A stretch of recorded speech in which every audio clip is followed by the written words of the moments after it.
want to go through the trouble? Fine.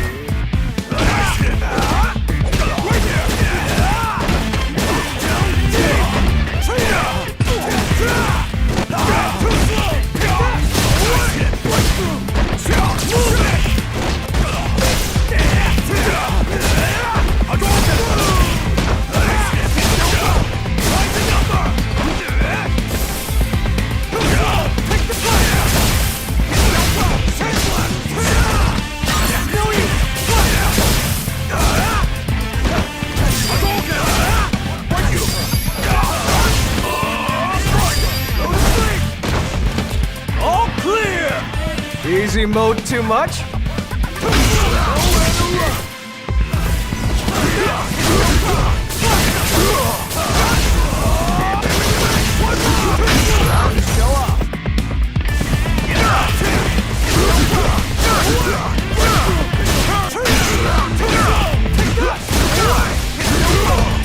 Here's my special.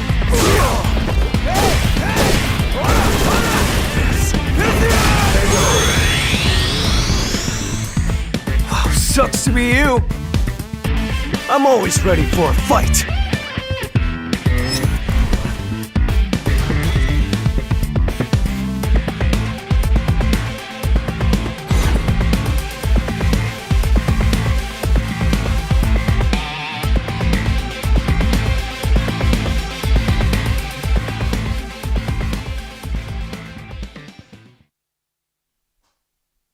Alright everybody, and welcome back to another episode of Sets here on twitch.tv/Capcom Fires on a Monday night. It's the usual, or maybe it isn't. It's a special today. Happy Luke Day everyone. He is out, he is in your hands. I hope he's in your hands, or you paid some fight money in your Street Fighter 5 accounts to play him. But hopefully everyone's got hands on, seen that tech online, and is having some fun. But tonight, we have a special. Lovely people have graced my presence, not just two, but somebody else. It has been a while, hasn't it? TheStreetWriter. Yeah, it's good to be here, man. What made you decide to come down and sit next to little old me? Well, it's the last character, isn't it? Like, what, we started with 16 characters back in 2016, and now we're finally up to 45. Damn. And what a journey it has been. It's been crazy. Yeah. A little story for you guys. Not a lot of you won't know this. When he used to start the introduction videos for the characters, the debutant 16, I did 8. He did the other 8. Yes, you did. Yeah, you definitely did the first, intro series all the way back in 2016. That was crazy. It's good been memories. Quite some time. But the game has changed significantly since then. Oh, for sure. Listen, you've been around since the start till now. You've, again, introduced all these characters, make sure people remember your face as well, make it every lovable and as much enjoyable content as you can regarding these characters. Everyone likes those series, and you even put on challenges online and join people with those challenges, like the Kill Cammy challenge when Gil came out as well. Yeah. You had your fun with Seth. You had Died your fun 2,000 deaths when we were playing 4 and 5 together. So it's been great, but obviously my first thing I got to say is obviously welcome back. Thank you very much for joining me tonight. Well, thanks for inviting me. You put in a good word. I appreciate it. I got fed up with Veggey and Olvaha. I just got fed up with him. I just woke up on a Sunday. Richard rang me and he goes... Well, that's the thing I can't see with Veggey. Veggey's always saying that he lives on, Croydon Street. I live in Sutton. So he hasn't invited me around to a barbecue once. So, not once. Here's the thing. I woke up and I said, Croydon Street's not even a real place. Twitter's not a real place, nor is Croydon Street. So I said, you know what, Richard, bring Matt in. We need Matt. And Richard goes, do you know what, we'll bring him. So he is here with me. And obviously, the first question I've got to ask you is, have you actually had any time with Luke? Because we don't see you as often on the camera anymore. So I'm thinking, is he playing Luke in the background? I have played a tiny bit, like nowhere near as much as I normally do. Like my schedule, like I've taken on a lot more responsibility for Capcom in more recent times. So I don't have as much time to play the game as I used to.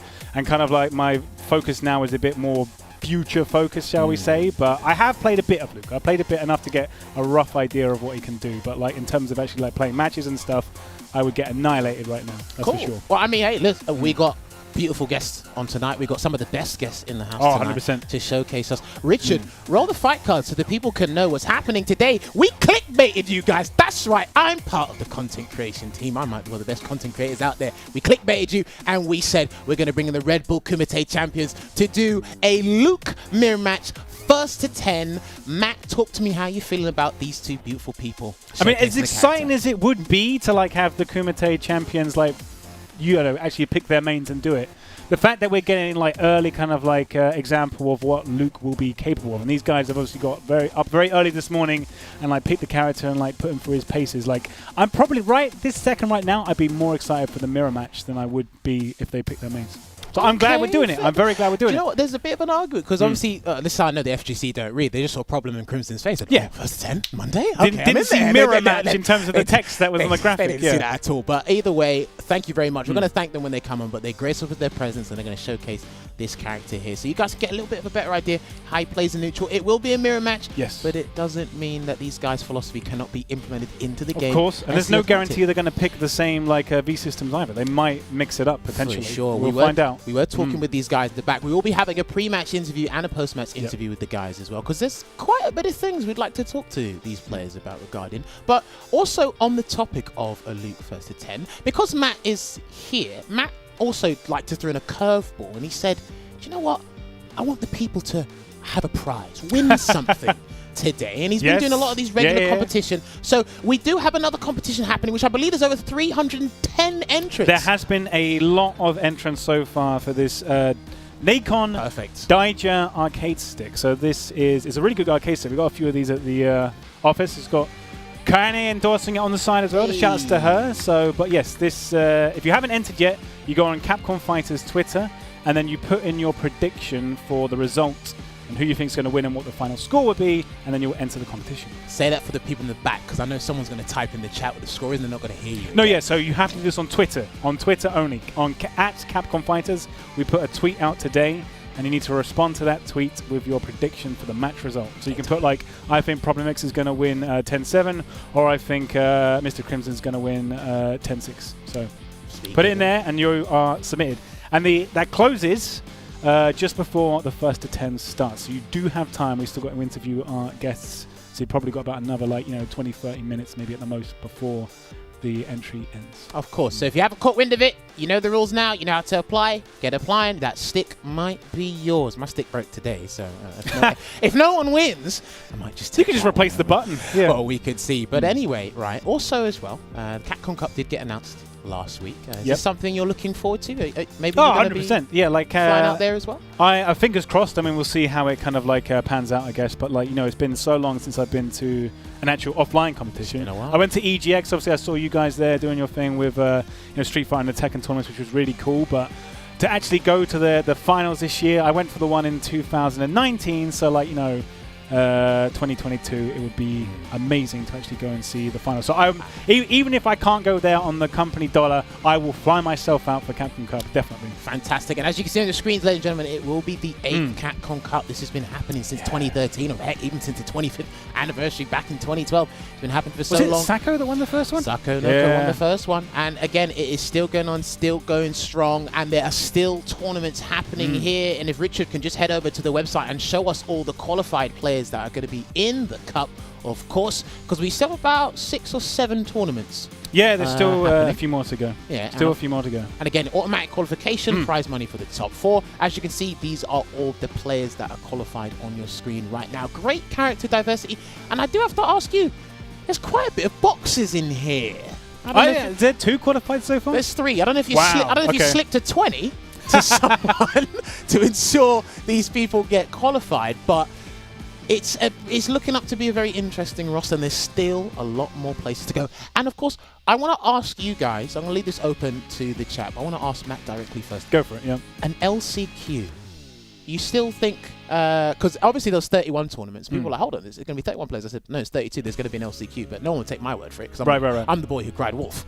But hey, you predicted it right. They definitely said LCQ, so there will be the opportunity to get that final spot. Is there, I'm just trying to pry for answers for you guys here. I mean, maybe in the next week or 2, maybe there's going to be an announcement where the LCQ or the finals is going to be held, or is that still to be determined? That will obviously, I mean, they are figuring out the details. I think it has been confirmed where it is internally, but they're yet to announce it. So they're like, that's another beat on the roadmap, is to announce where it will be. Cool. And then obviously they'll open up the applications to sign up for Last Chance Qualify as well. And for sure as well, right? And also you have to remember, this LCQ, if all goes well, it might be the biggest bloodbath I've ever seen in a competitive. From what I've seen in terms of the proposal, because like it's going to be like a week-long event. Like it's not just don't, like, you know. Don't tell them too much. Yeah, I'm not going to say, obviously, like, you know, like, but in terms of what they have planned for that week, and in terms of all the stuff they're going to like fit in, it's going to be exciting. Like I've seen some of the stuff they've got, like they're planning, and if it all comes together as they've kind of like scripted it, it's going to be potentially the best Capcom Cup yet. All I'll say is this: the higher ups do watch. They do, of course they do. They do pay attention. They definitely pay attention to what everyone says. Something might happen. Richard, can you pull up the schedule as well so people know the remaining tournaments? Because also what we'd like to announce as well is you'll be actually seeing myself and Matthew Edwards. Yes. This weekend. We're going to be commentating the second and final opportunity for France, Spain, and Portugal. Yeah, it's going to be December 4th and December 5th. So we'll be crowning someone there. And Mr. Crimson's with us tonight, and he did tell me he's not entered. Oh, okay, so he's not going to gatekeep. He's not going to go for that extra paycheck. Well, I mean, even like you go for the extra paycheck, right? And the qualification spot will be handed down to someone else. Yeah. But I'm going to be asking him who we should be looking out for. Since he's not entered, and again, this is going to be someone probably from his own country. It could be Vega Patch. It could be a Portuguese player, because I didn't see any Portuguese players the last time me and Logan did this. I mean, I guess kind of like Luffy would be the kind of like obvious pick, but he must have sort of like he knows the current form of the France like scene and who's like, you know, put the most work in and is currently up to potentially winning this qualifier. Because there's been a couple of characters, a couple of players have been given problems. Akainu kills you know, TKR, Link Exelo. There's people there, so we're going to get the inside scoop from Mr. Crimson. I am kind of gutted that we aren't allowed to use Luke at this tournament yet. So it'll be the weekend after, obviously. It will be allowed, but not for this one. Because it's got to be like a week the character's been out before you can use them in tournament. So yeah, I guess. I mean, judging by this, if anyone wanted to surprise someone with that Luke factor, it would be North America, Canada, Midwest, and it would be the UK one. Don't forget, that's going to be another bloodbath. And if the stars align, I might press some buttons on that day. If the stars align, that'd be awesome, right? Because I didn't enter the last one. Okay, but I am thinking about this one. But we will see. As Problem qualified, he didn't win the last one, did it? It was 4 fills. Yes, of course. So like, Problem is going to be gunning for that. If you kept Problem, that would be. I haven't beaten him since 2017. I mean, it could. It's not impossible. It's not impossible. Yeah. We will see indeed. Yeah. But yes, that is what the schedule is looking like right now, ladies and gentlemen. It's looking fantastic indeed, and there's still high-level action happening for you guys, of course. So do keep an eye out for that as well. But also to let you guys know as well, we do have Veggey and Olvaha. I did kick them out, but just only for a little bit. They're grounded just for a little bit. They'll be with us after the first break we have. But in the meantime, because obviously we can catch up as much as possible. But we do have our lovely guests waiting in the waiting room for the Discord. So, Richard, is it all right to bring them in right now and have a chat with them, if that's all right? Gentlemen, if you are there, you guys can unmute your mic so we can have a little chat with you. And so we can get into this and we'll have some very interesting conversations because, again, we've got Capcom employee, commentator, and we've got 2 Red Bull Kumite champions gracing us. There is a lot to talk about, that is for sure. There is for sure. So, gentlemen, Crimson, Problem, can you guys hear me loud and clear? Yes, Problem's here. And Crimson, bonsoir. I hope I said it right. That's it, right? Bonsoir, exactly. There you go. Yes, I remember one thing in French. That's fantastic. But yeah, do you know what? It's been quite a while since we both had you on the show. Obviously, Problem, you were the first person we had with Phenom to even start this whole start of the year. Was that February? February, January, something like that. We've done over 30 episodes now. Has been a lot. And then obviously Crimson, we had him a couple weeks down the line going up against Hurricane in that set as well. But these guys are here, gracing us with their presence. So obviously, with this part of the show, gentlemen, we're going to sit down, have a chat with you guys, ask you some questions. Obviously, since we have Matt here, you might have some questions for him. I don't know. Feet back and forth, But Capcom does not comment on speculation and rumor. Wow. Okay, just get that out of the way first of all. But yeah. So the first thing I want to ask is directed more so at Crimson. Now, Crimson, you did tell me earlier you're not entering this weekend's CPT. Is that correct? Yes, I will not enter. Cool. All right. Now, my question to you is, who should the viewers at home be looking out for? I mean, what are Crimson's predictions in terms of who might potentially qualify for the Cup? Because some people might just have Luffy on the tip of their tongue, but there's a couple of other candidates I feel you think might win this CPT. What do you think? So it's not because I didn't enter that I didn't have interaction with the tournament. My training partner recently, I think, are in good form. So I will say few names, if it's all right for you. Like 3 names. Please, go for it. Okay, so I will say Akainu Okay. first, Kills You second, and TKR third. That's the no order. That's my pick. Okay, interesting. Problem, do you feel those guys have a very good chance of qualifying for the CPT this weekend? I mean, yeah, if they play to the level that I know that they can play, you know, it's about who turns up on the day, really. I also think, obviously, yeah, there's, you know, Luffy is probably the main one that most people's main pick, and then also Vega Patch as well. I think Vega Patch could be a big problem, and he has a high chance of winning, I think. Yeah, interesting, because again, so he's in that Fang as slippery as ever, and again, he's only like one of two we have at the highest level playing him and MQS. Shouts to MQS as well, our UK resident. Do we know many Portuguese players? I think they all just dropped off from 2017, to be honest with you. Okay, fair enough. I actually don't There used to see be that one many. Bison player. I can't remember his name now. I remember, yeah. Digos? Yeah. I can't remember. Something like yeah. It's a shame that he stopped, but he was good. That was pretty interesting. Obviously, speaking of Capcom, obviously, problem the UK have their one in probably less than 3 weeks' time. You haven't qualified yet, so it's going to be one of the biggest bloodbaths ever. If something doesn't go right, because obviously a lot of people want you to qualify for the Cup through regular meets. If you don't manage to qualify, would you be definitely pursuing that LCQ to try and qualify for the Cup there, or is that something you'd probably avoid? Well, if I'm there, then I'll enter it. Would you be there for Street Fighter League anyway? Would it be I there? believe so. Oh, Okay, that would so- that would make sense. So yeah, you're going to be there, so you would enter, I guess. Okay, fair play. I totally forgot. Until he said it, I didn't think about it either, to be honest. Yeah. Because I'm like, okay, because Yeah. again, we have a lot of people in the UK, like probably yourself, Hurricane, Infectious, Jones could have a good day, Shivs could have a good day, Shax could have a good day. So it's There's a lot of killers in the UK one. So I'll go for it. Yeah. No, go. I mean, in terms of region-locked events, I want to extend this question to Crimson as well. In terms of region-locked events for qualifying for the CPT, who, in terms of what you've played and what you've watched, which ones have been the hardest ones you feel? Problem, you go first.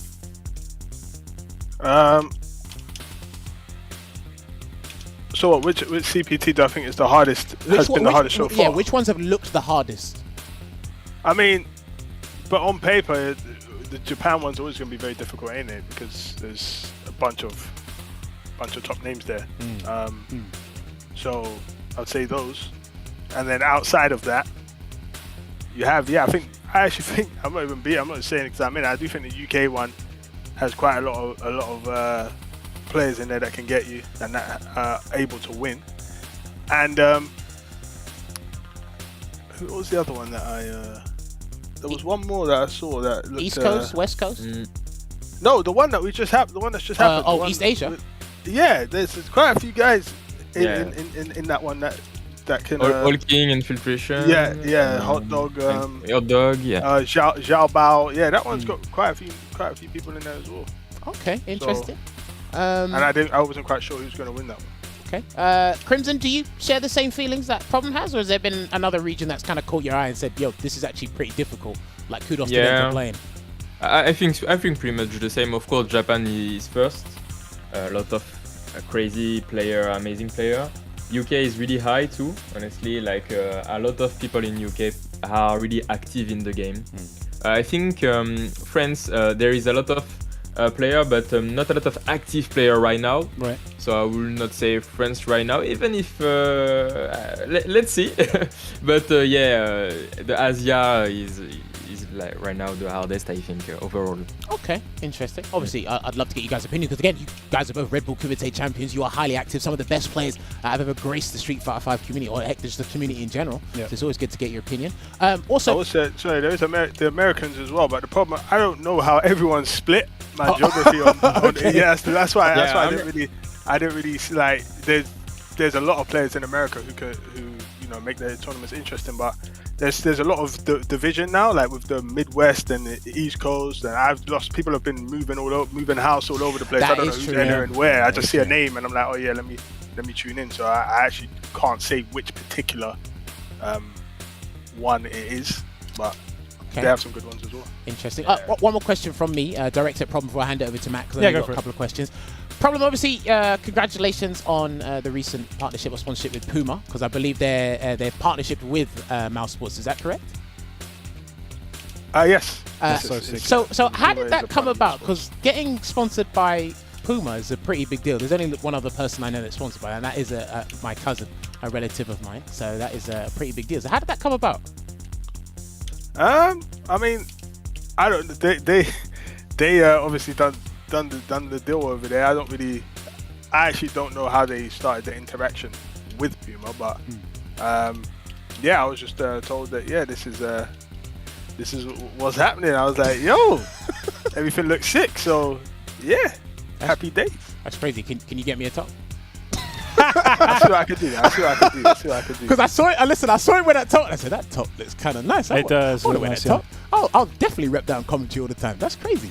But yeah, Matt. So what question have you got for the gents you want to answer? Yeah. So question I wanted to ask both of you, but I will ask Crimson first. In your opinion, where does a Red Bull Kumite victory sit when compared to a Capcom Cup and Evo? Oh, that's interesting. I think you cannot say that it's the same. Invitational, of course, have less weight than Evo or a Capcom Cup style, like the kind of Capcom tournament. I mean, but it's a prestigious tournament. So, like for example, I'm really proud to add one, but I will never say that it's the same than winning Evo or Capcom Cup. Okay. Would you put it it's still my goal, of course. But yeah. Would you put it as like the third most prestigious? Yeah, I think. I don't have another in mind who had so much player in the same situation. E-League have a lot of prestige, but not a lot of recently. So yeah, I would say third. Okay. And then same question to Problem. No, yeah, obviously Evo is more difficult to win, in my opinion. Obviously there's more people, less preparation. No one's getting announced who's going, so you can't even that. Obviously the Red Bull Kumite, you have to draw on the day, but you had the pool of players already. So yes. Okay. You had a vague idea of who is going to be where, but Evo, you don't know who you're going to get. You're going to get the known killers, you get the unknowns, you just get the scariest one is that when you're playing in pools and someone's like, oh yeah, first time. you got to play my mate next, like this is the best Mika in wherever. Yeah. And Playing like, some character you forget on the select screen or something. Yeah, you know that if he's in winner's final of the pool, you know he's a problem, even if you've never heard of him. Yeah, like, because obviously he got there for a reason. That's the most scary thing. Yeah, so you don't get that in the invitationals. I think Evo is harder to win than Capcom Cup as well for the same reason. I would agree with you. You know who's going to be there at Capcom. Obviously, it's a different type of tournament, isn't it? Prep and all of that, but it's harder to not have prep and have to do. It's the sheer volume of people that enter Evo as well. Yeah. It's just like, and it's over 3 days as well. So you got to stay. You could be playing sick on Friday, and then I don't know. Another day could be just not your day. So you got to stay on form all those days. You got to make sure that you're ready for a longer period of time, and you got to keep fluctuating between potential skill levels as well. Because obviously in the Capcom Cup, everyone's there who's well established most of the time or won something in the historical Capcom Cups where it's been the points. But in Evo, you don't know who you have no data. So yeah, I think Evo's the hardest. Yeah, okay, that was a pretty loaded question, and great answers from the both of them. Speaking of obviously the Red Bull Kumite, since you both have won the respective Kumites, Crimson, you won Red Bull Kumite London, Problem, you won the most recent Red Bull Kumite in Las Vegas. How do you guys feel about the new format for the Red Bull Kumite? At least what's happened this year. I want to get Problem X's answer first. You like the round robin leading into longer sets as you get out of the group stages, or do you prefer the old format? I mean, there's pros and cons to both. But I like the round robin because you get to see everyone play as well. You get to see more of people play as well. So, if you have a fan favorite, a character favorite or something, it's not just they got a bad matchup or they didn't get to show anything. So there's more chance for people to put on a show for you, more chance for people to also come back as well, like I did in the later stages as well. It's not longer sets is a different type of mentality, so you can really see adaptation at its highest. So I like it. I like the other format as well, but I like this one as well. Okay. Crimson, what about you? Do you prefer this format over the old one? Yeah, I always prefer a long set over a short set. This format can be a bit hard when you have a bad matchup out of the pools, I mean, because there is no loser bracket. True. But more there is game on the screen, the more I'm happy. So yeah, I will definitely. I think it's a really good thing to have something different, like the Red Bull Committee, something really different like that. So yeah, I love it. Okay. Even watch it. Yeah, I mean, I thoroughly enjoyed it. And It was awesome. I'd hope if we do get more invitationals next year or years to come, Fingers crossed. Yeah. they kind of follow that format, or at least experiment and try something different again. Maybe I don't know. That's just me though. Did you stay up watching the finals? I fell asleep prior, but then when I heard, I didn't hear anyone say problems knocked out, so I said he's still in. So I said, I need to staying up till like 5 a.m. and reminded me of the Evo win. Just like Literally. staying up. I don't think I'd actually stayed up that early since the Evo win. Hey, listen, like you said, he's got something happening. Him and Vegas have a very good relationship at this point. Very true. Very true. I've got another question. Yeah. Please go for it. So one thing I noticed about Street Fighter League US this year is that despite being called Street Fighter League US, there are more EU players than US. Here we go. So why do you think that is? And I want to ask Crimson first. Oh, so why there is more EU player than? Yeah, because it's called Street Fighter League US. Why do you think there are more EU players? Oh, honestly, I don't know, but I'm sure that we will do well. I like that answer. That was a short and sweet answer, and then over the problem from hoping a longer answer, but we'll see.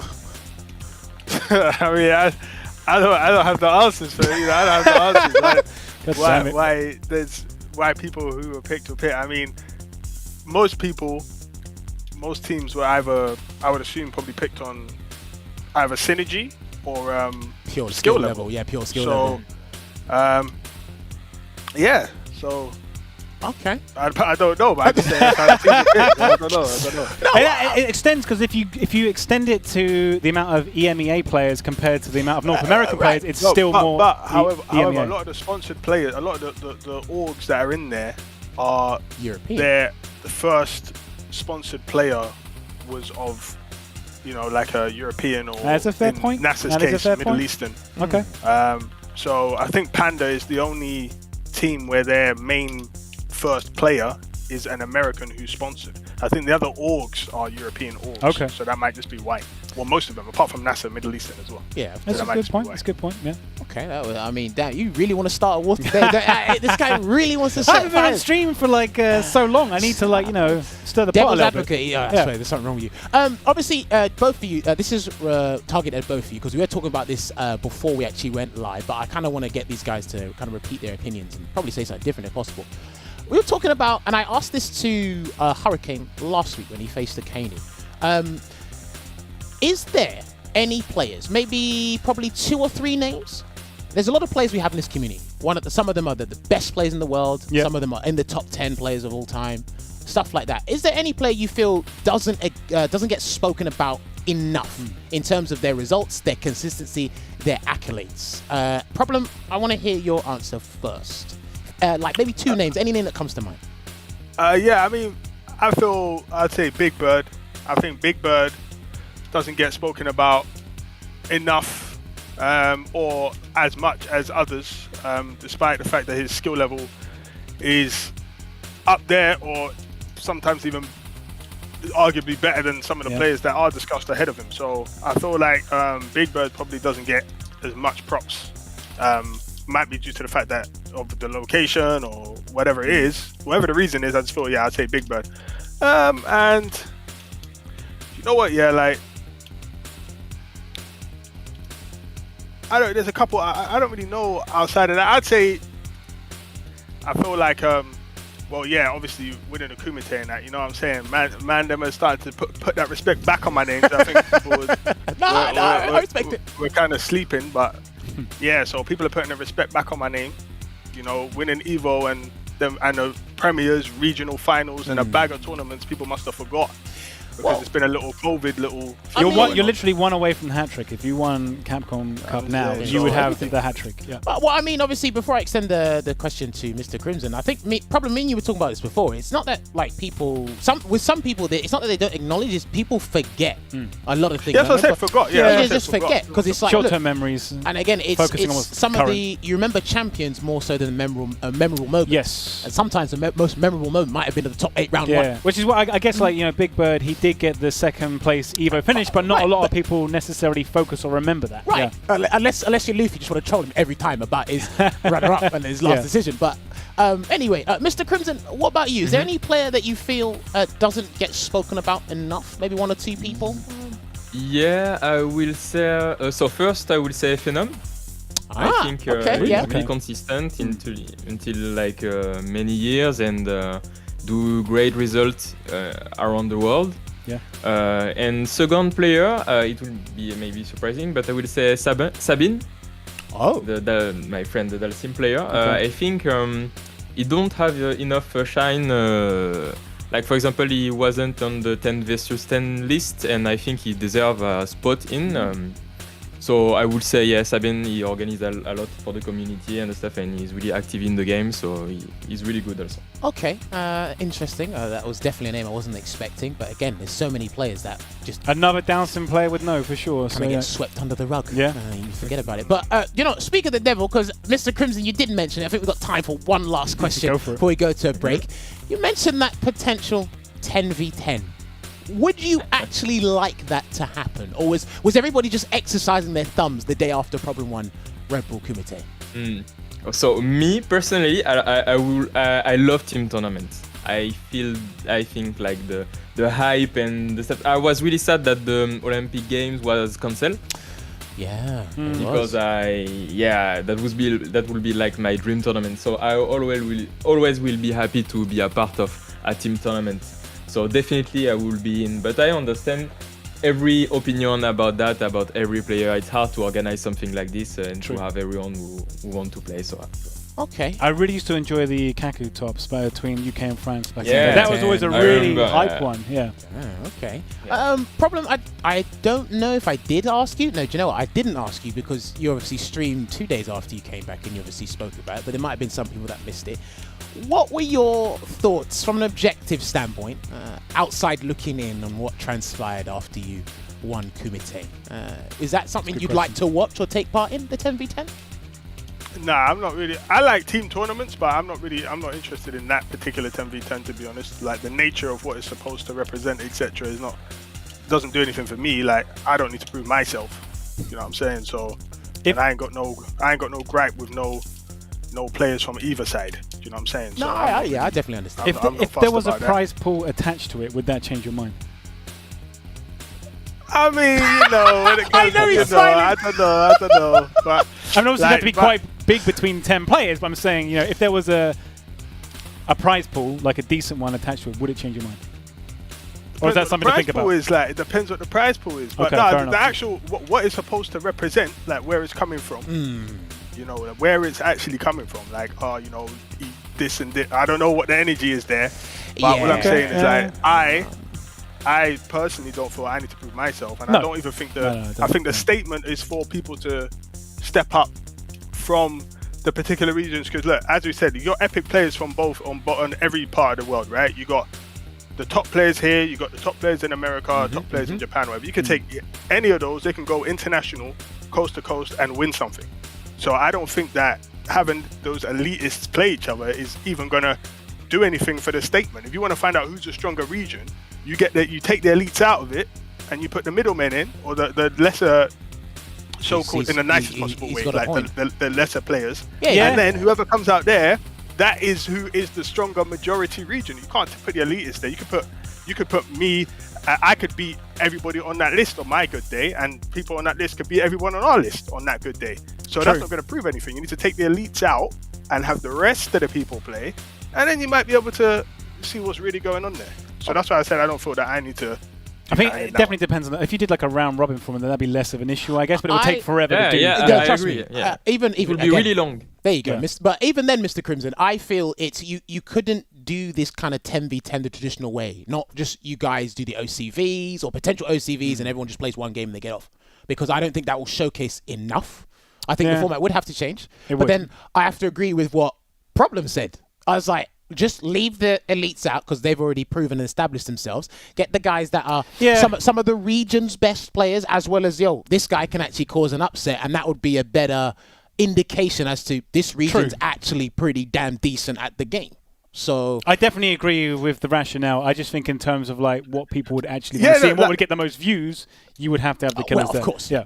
That's but if you actually want if people are looking for the actual statement, like who's stronger, this region or this region, if you take, if we're saying, okay, if you put me, Crimson, Luffy, Phenom, and the other top guys, sorry if I missed anyone, I'm just naming. Of course, And then you have Punk, Idom, Nephew and their guys, right? On everyone's good day, if I beat everyone on that, if I beat Punk, Idom, and Nephew, or if Punk beat Crimson, me, and whoever, right? That doesn't mean NA is stronger than EU, and it doesn't mean nothing. So, because we already know that those named players can do that because it's already been proven. So you're not going to get anything, and people just be like, it was only so and so that beat us anyway, blah blah blah. So if you actually want to have a resolution to that, you take those people out of it and you put the others in, and then you let them play, and then you could be like, this region looks like it has the upper hand at the moment. Okay. I definitely agree with him, but I enjoy the chaos too much to want to run it that way. Yeah. That's just you, and that's why we don't let you out of the house too often. All right. Anyway, gentlemen, that was a very interesting topic, but this can go on for 2 hours, and I don't want to hang this on because, again, we've all got schedules to move on to and things to get on. And people want to see you guys play that first to 10. So, ladies and gentlemen, this concludes the first part of the show with the pre-match interview with Crimson and Problem. We're going to take a short break, and on the other side, they are going to be doing that Luke mirror and showcasing the character strengths of what they learned today. So, give us about 5 minutes, and we'll be back with you shortly. Make some noise. This is one of the best grand finals you're ever going to see. What a set between these two. Is it going to be Idom moving into the Capcom Cup, or will it be Punk? It could be a fairy tale story this weekend. It's going to be the very final game. Is that going to do it? Does he find it? He does. Kusanagi qualifies for Capcom Cup. I done it! Oh my goodness, Logan! We gonna fucking Capcom Cup! Unbelievable! Super! And there it is! NL! That's more than enough, and Nephew is your qualifier. That's gonna be it. Angry Bird solidifies his spot in Capcom Cup. Do you believe in fate? Turn out, there it is, just like this, and Mago is your first qualifier. Exclaiming again who he is. I am Mago.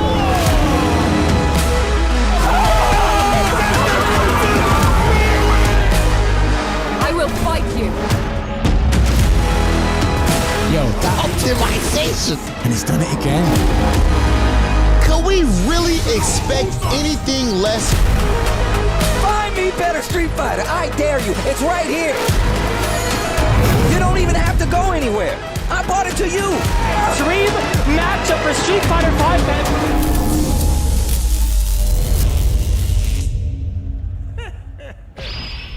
Well then, let me test your skill.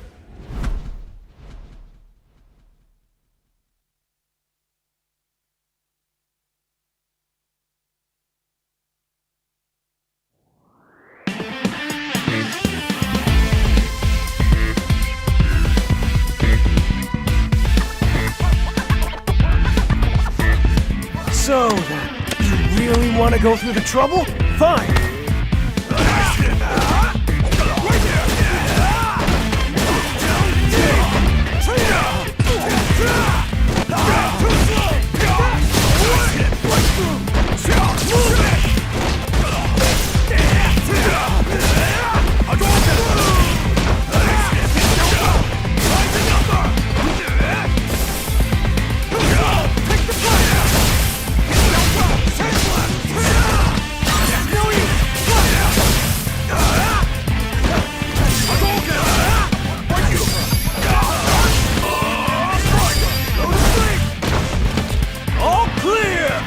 Easy mode too much?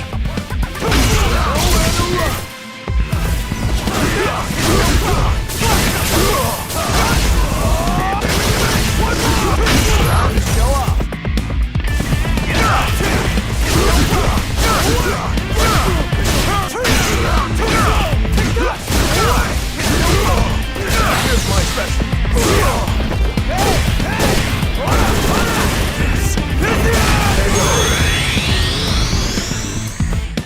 Sucks to be you. I'm always ready for a fight.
Oh, you thought you had us? You thought we were gone? You thought finally we don't get to see these two guys, the ESL, breaking our ears with their screams and their shouts, but we're still here and we're still ready to commentate, and we're going to be commentating with lovely Matt. And I got a little shout to Matt because he fired a jab at me. I mean, he wasn't the only one. The chat was firing jabs at me for looking tired and all kinds of stuff, so we were really taking shots from everywhere. Even production was firing shots at me at some point. It was really crazy out here, but we were dodging bullets left and right. And Matt said I didn't invite him to a barbecue, but everyone who's ever messaged Matt knows that he never answers his messages. He never checks them. So if you check your WhatsApp, Matt, you will know that I've sent you so many times invites. Come to Croydon Street tonight.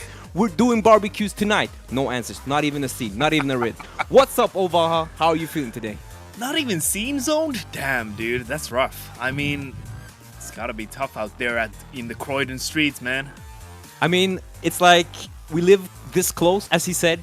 He noticed it, he mentioned it, and then he's not even bothered to like make sure that everything that he's messaged to me, everything he said to me is correct. But you know what? I forgive him. I love Matt, and I've been waiting for Matt for such a long time. I think nice I haven't guy. spoken. Yeah, I haven't spoken to him for like I feel like maybe since this show was you know, the old show, the Winner Stays On show. And I'm just really excited to finally get to talk to him and listen to him get annoyed at me again and listen to his opinions maybe on Luke. I don't know what you have, what kind of expectations you have to Luke. Have you had time to dabble with Luke at all, Olvaha? Unfortunately, I haven't personally had time to play him. I'm really looking forward to that for tomorrow. But I have been watching your stream, other streamers. I've been, you know, looking at Twitter. I've been looking at the frame data, all that. And based on what I've seen, things look pretty promising, honestly. He looks like an interesting character. He has some great, strong tools like fireballs. He has a strong V-trigger one, for example. I think his whiff punishing is pretty damn amazing. So I'm looking forward to what these players specifically are gonna bring to the table tonight. Yeah, and I wonder how much time they've had to like dabble with the character. What have they discovered anything? I mean, if it was me personally, I'm slow at learning these kinds of things. So for me, it would have taken quite some time to like get into the zone and really feel it. I just learning like getting all those basic stuff in is a muscle memory war. You need to like grind it. So I don't know how much time they've had. We've all had access to the same to the character for the same amount of time. So I'm really interested also to see like the different speeds at which either one of them learns this character. And I think we're going right into the game, and I believe Matt will be joining us on comms as the game begins.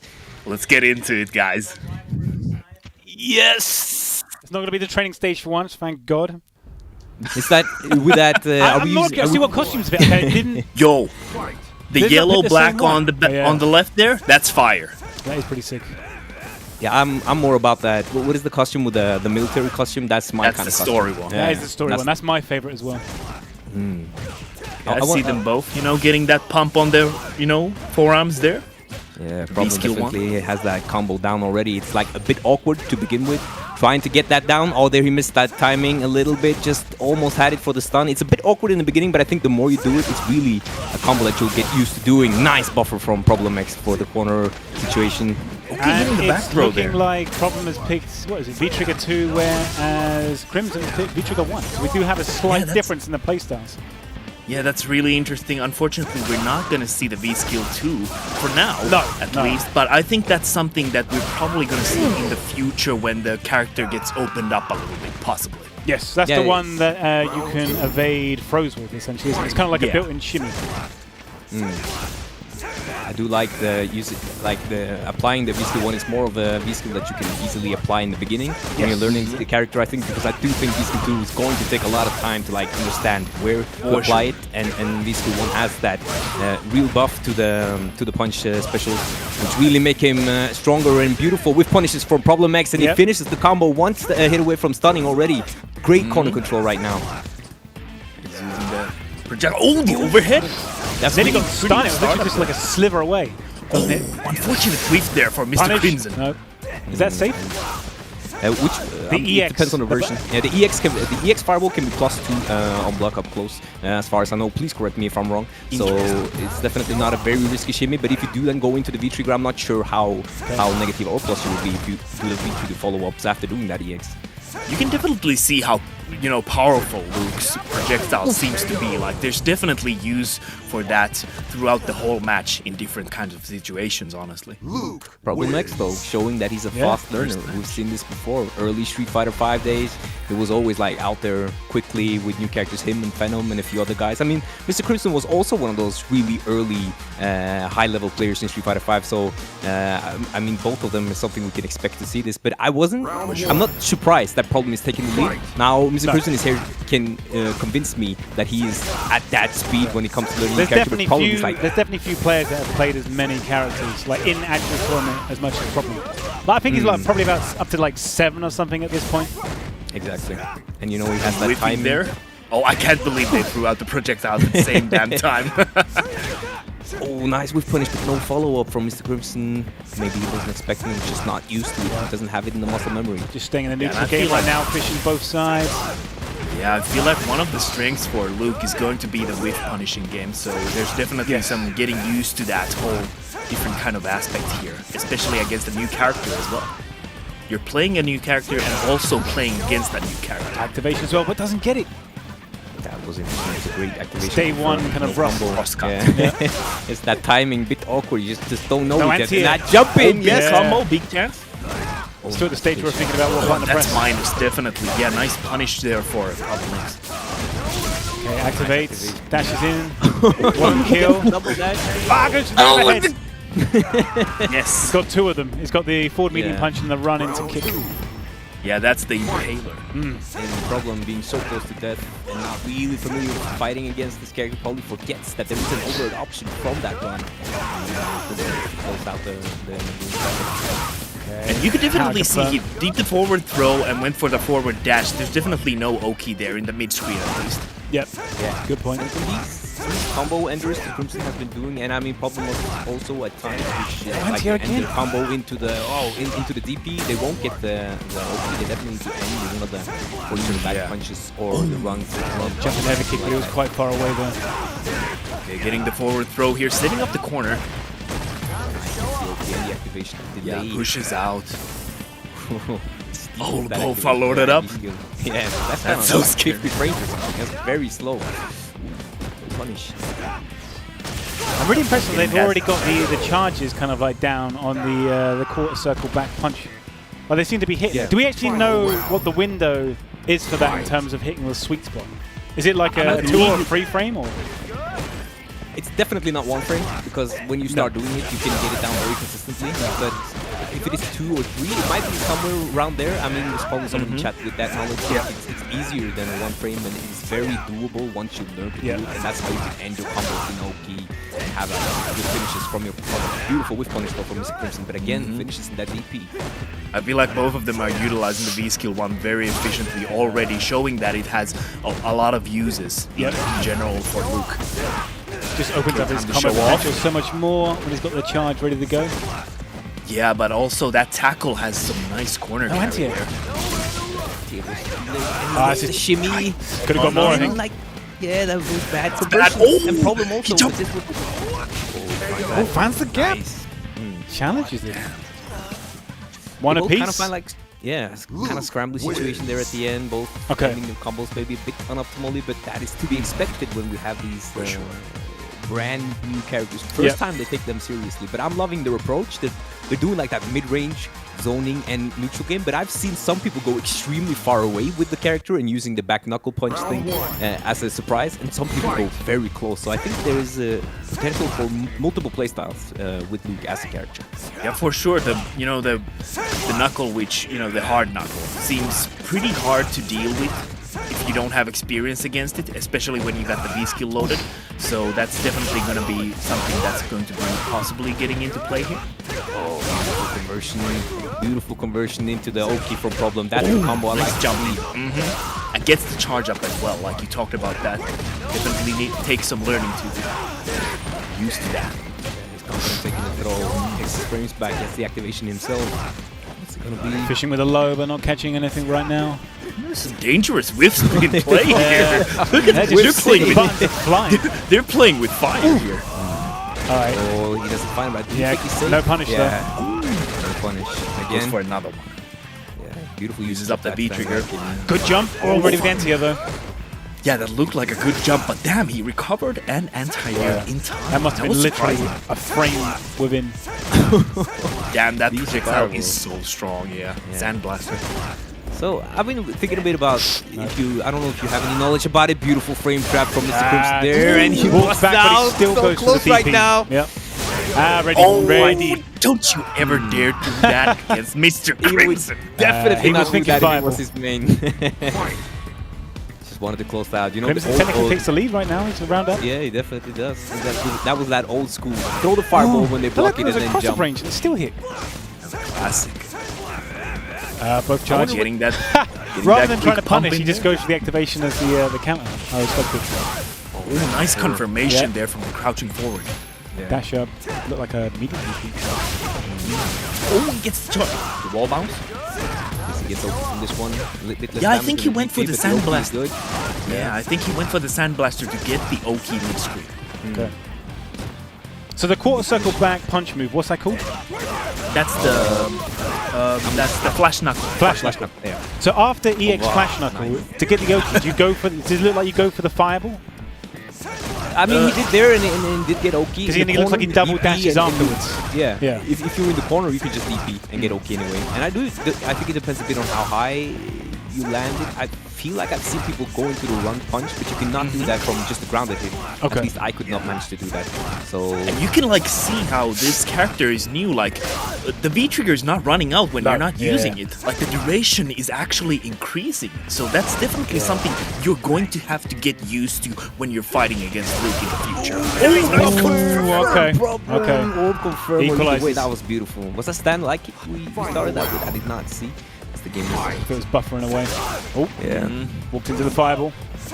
But I wonder though if that, that how the V-triggers work differently. I see, he's doing the fireball to get there. You go. Yeah, he got the Sandblaster. Yeah, he gets like the Oki when he does. Yeah. DP for damage, fireball if you want the Oki. Yeah, at least that's the day zero approach at this point. Yep. Yeah, and honestly, like speaking of day zero approach, the tail of the tape for so far has been the fireball. Honestly, that has been the It just feels kind of easy to use as well. Like it doesn't require too much yet. Honestly, when we didn't know if he was going to be a motion character or something, I thought it would be a charge move because it seems so powerful. I can understand that. Yeah. I don't see either of them using the standing jab that much. The one that kind of like moves forwards and then it's... Oh, yeah. Except when it's 5 frame startup, isn't it? I He's gonna crash out with the EX. And he gets the OK. What's it going gonna for? Slight delay. Bit hesitant. Plus frames from that EX fireball. Got it. One just throws out the V-trigger directly. That was so risky to go for the V-skill because like anything he would have done would have clipped it. So yeah, that wasn't a great play. I think that's a good point as well, Matt. Sorry, Olvaha. I think that's a great point, Matt, because that V-skill, I think it's like 49, 48, 50 frames, something like that charge time, which is kind of like a birdie V-skill or one of these other V-skills installed. So it's something that when the people get used to it, used to the character, they will look for that charge animation. Jammerz was telling me about this earlier. Like he reckons that this like fireball is just gonna like shut down so many kind of like V-skills where you get the install basically. So this is an easy answer. Yeah, and also, I was gonna talk about that. Like, definitely a character like Luke is going to be able to punish another Luke using the charge up with the Sandblaster, for example, because it's like full screen. Yeah, but the interesting thing with the Sandblaster or the Fireball is that even the heavy one does not go completely full screen. I think you need the EX to go completely full screen.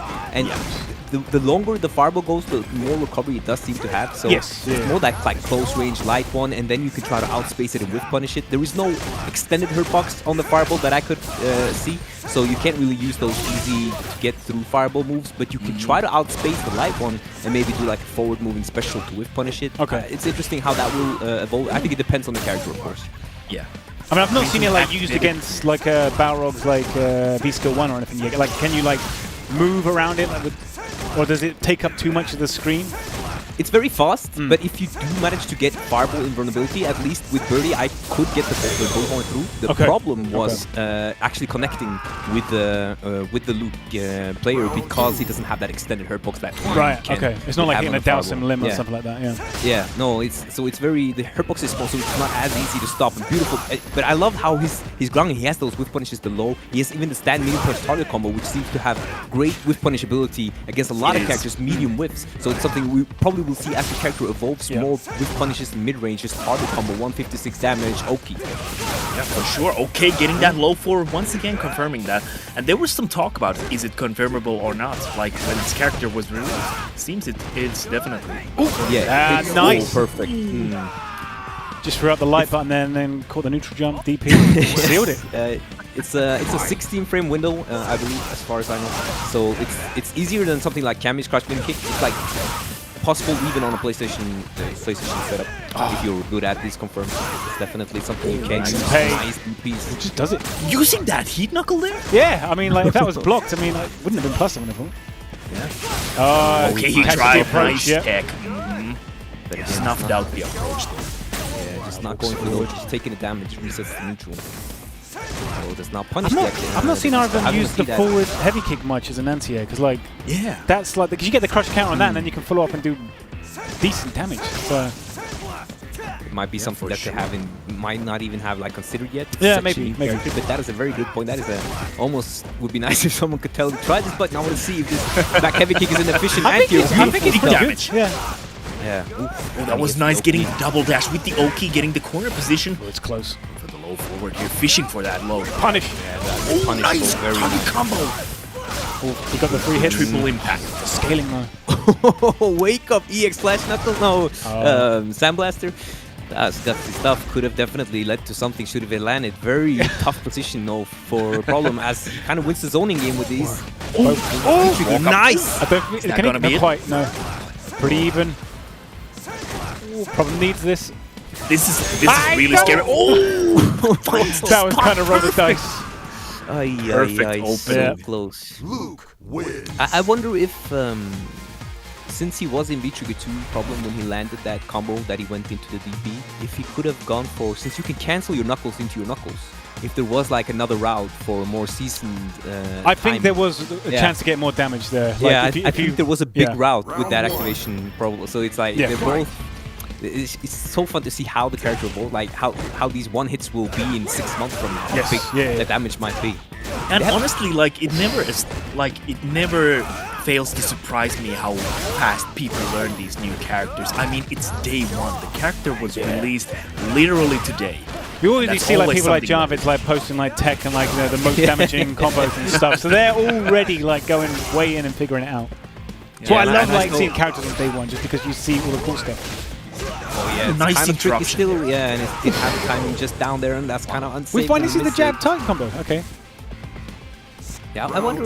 Some people said that was like great with punish. I couldn't see it myself. I could see the stem medium punch target combo being exceptionally good with punishing. So yeah, I don't know which one we'll see as it progresses. Beautiful buff. And this slow forward is really paying dividends for both of them.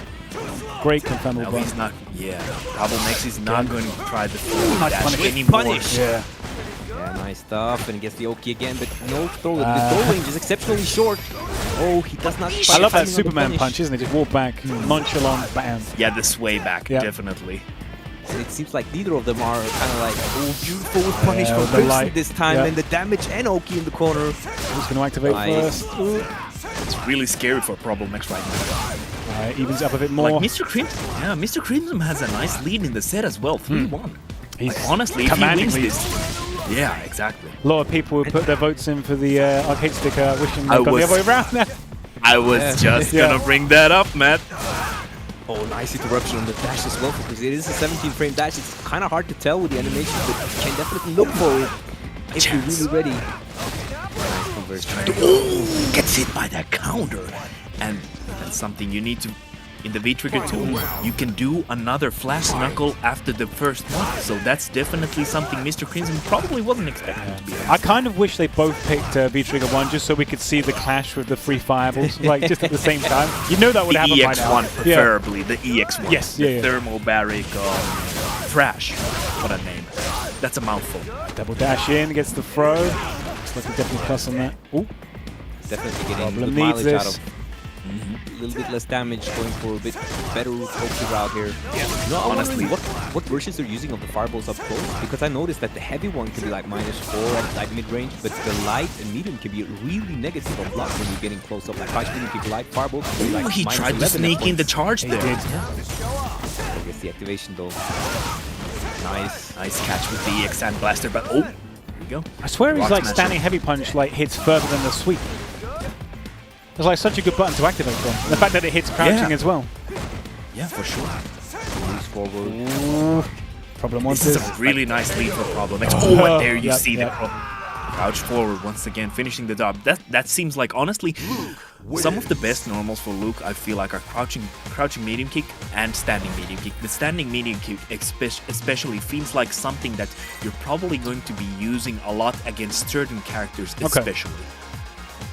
What do we think about? Cause I've heard some man? people saying that the crouching jab, because it's a free frame, is potentially one of the best jabs in the game because like how far it reaches and the fact that you can't be hit out with a low from it. What do you think about the crouching jab? It is a 3-frame jab, Yep. which is just great in itself, and I am confident it's one of the longer reaching ones, and it does connect into back medium punch. I think also crouch medium punch And you can on get counter the it, and target then you can combo. get really big damage if you Yeah, have, and you can especially get if you have the- his skill. Yeah, it's alright. It's definitely a great interruption tool as a defensive tool. And you also had that EX3 V-shape backdash and that V-skill too. That might be a thing at some point. Who knows? Yes. Yeah, you can get an easy confirmation into the target combo from it as well. Yeah, that's true. That's a very good point. Plus frames there.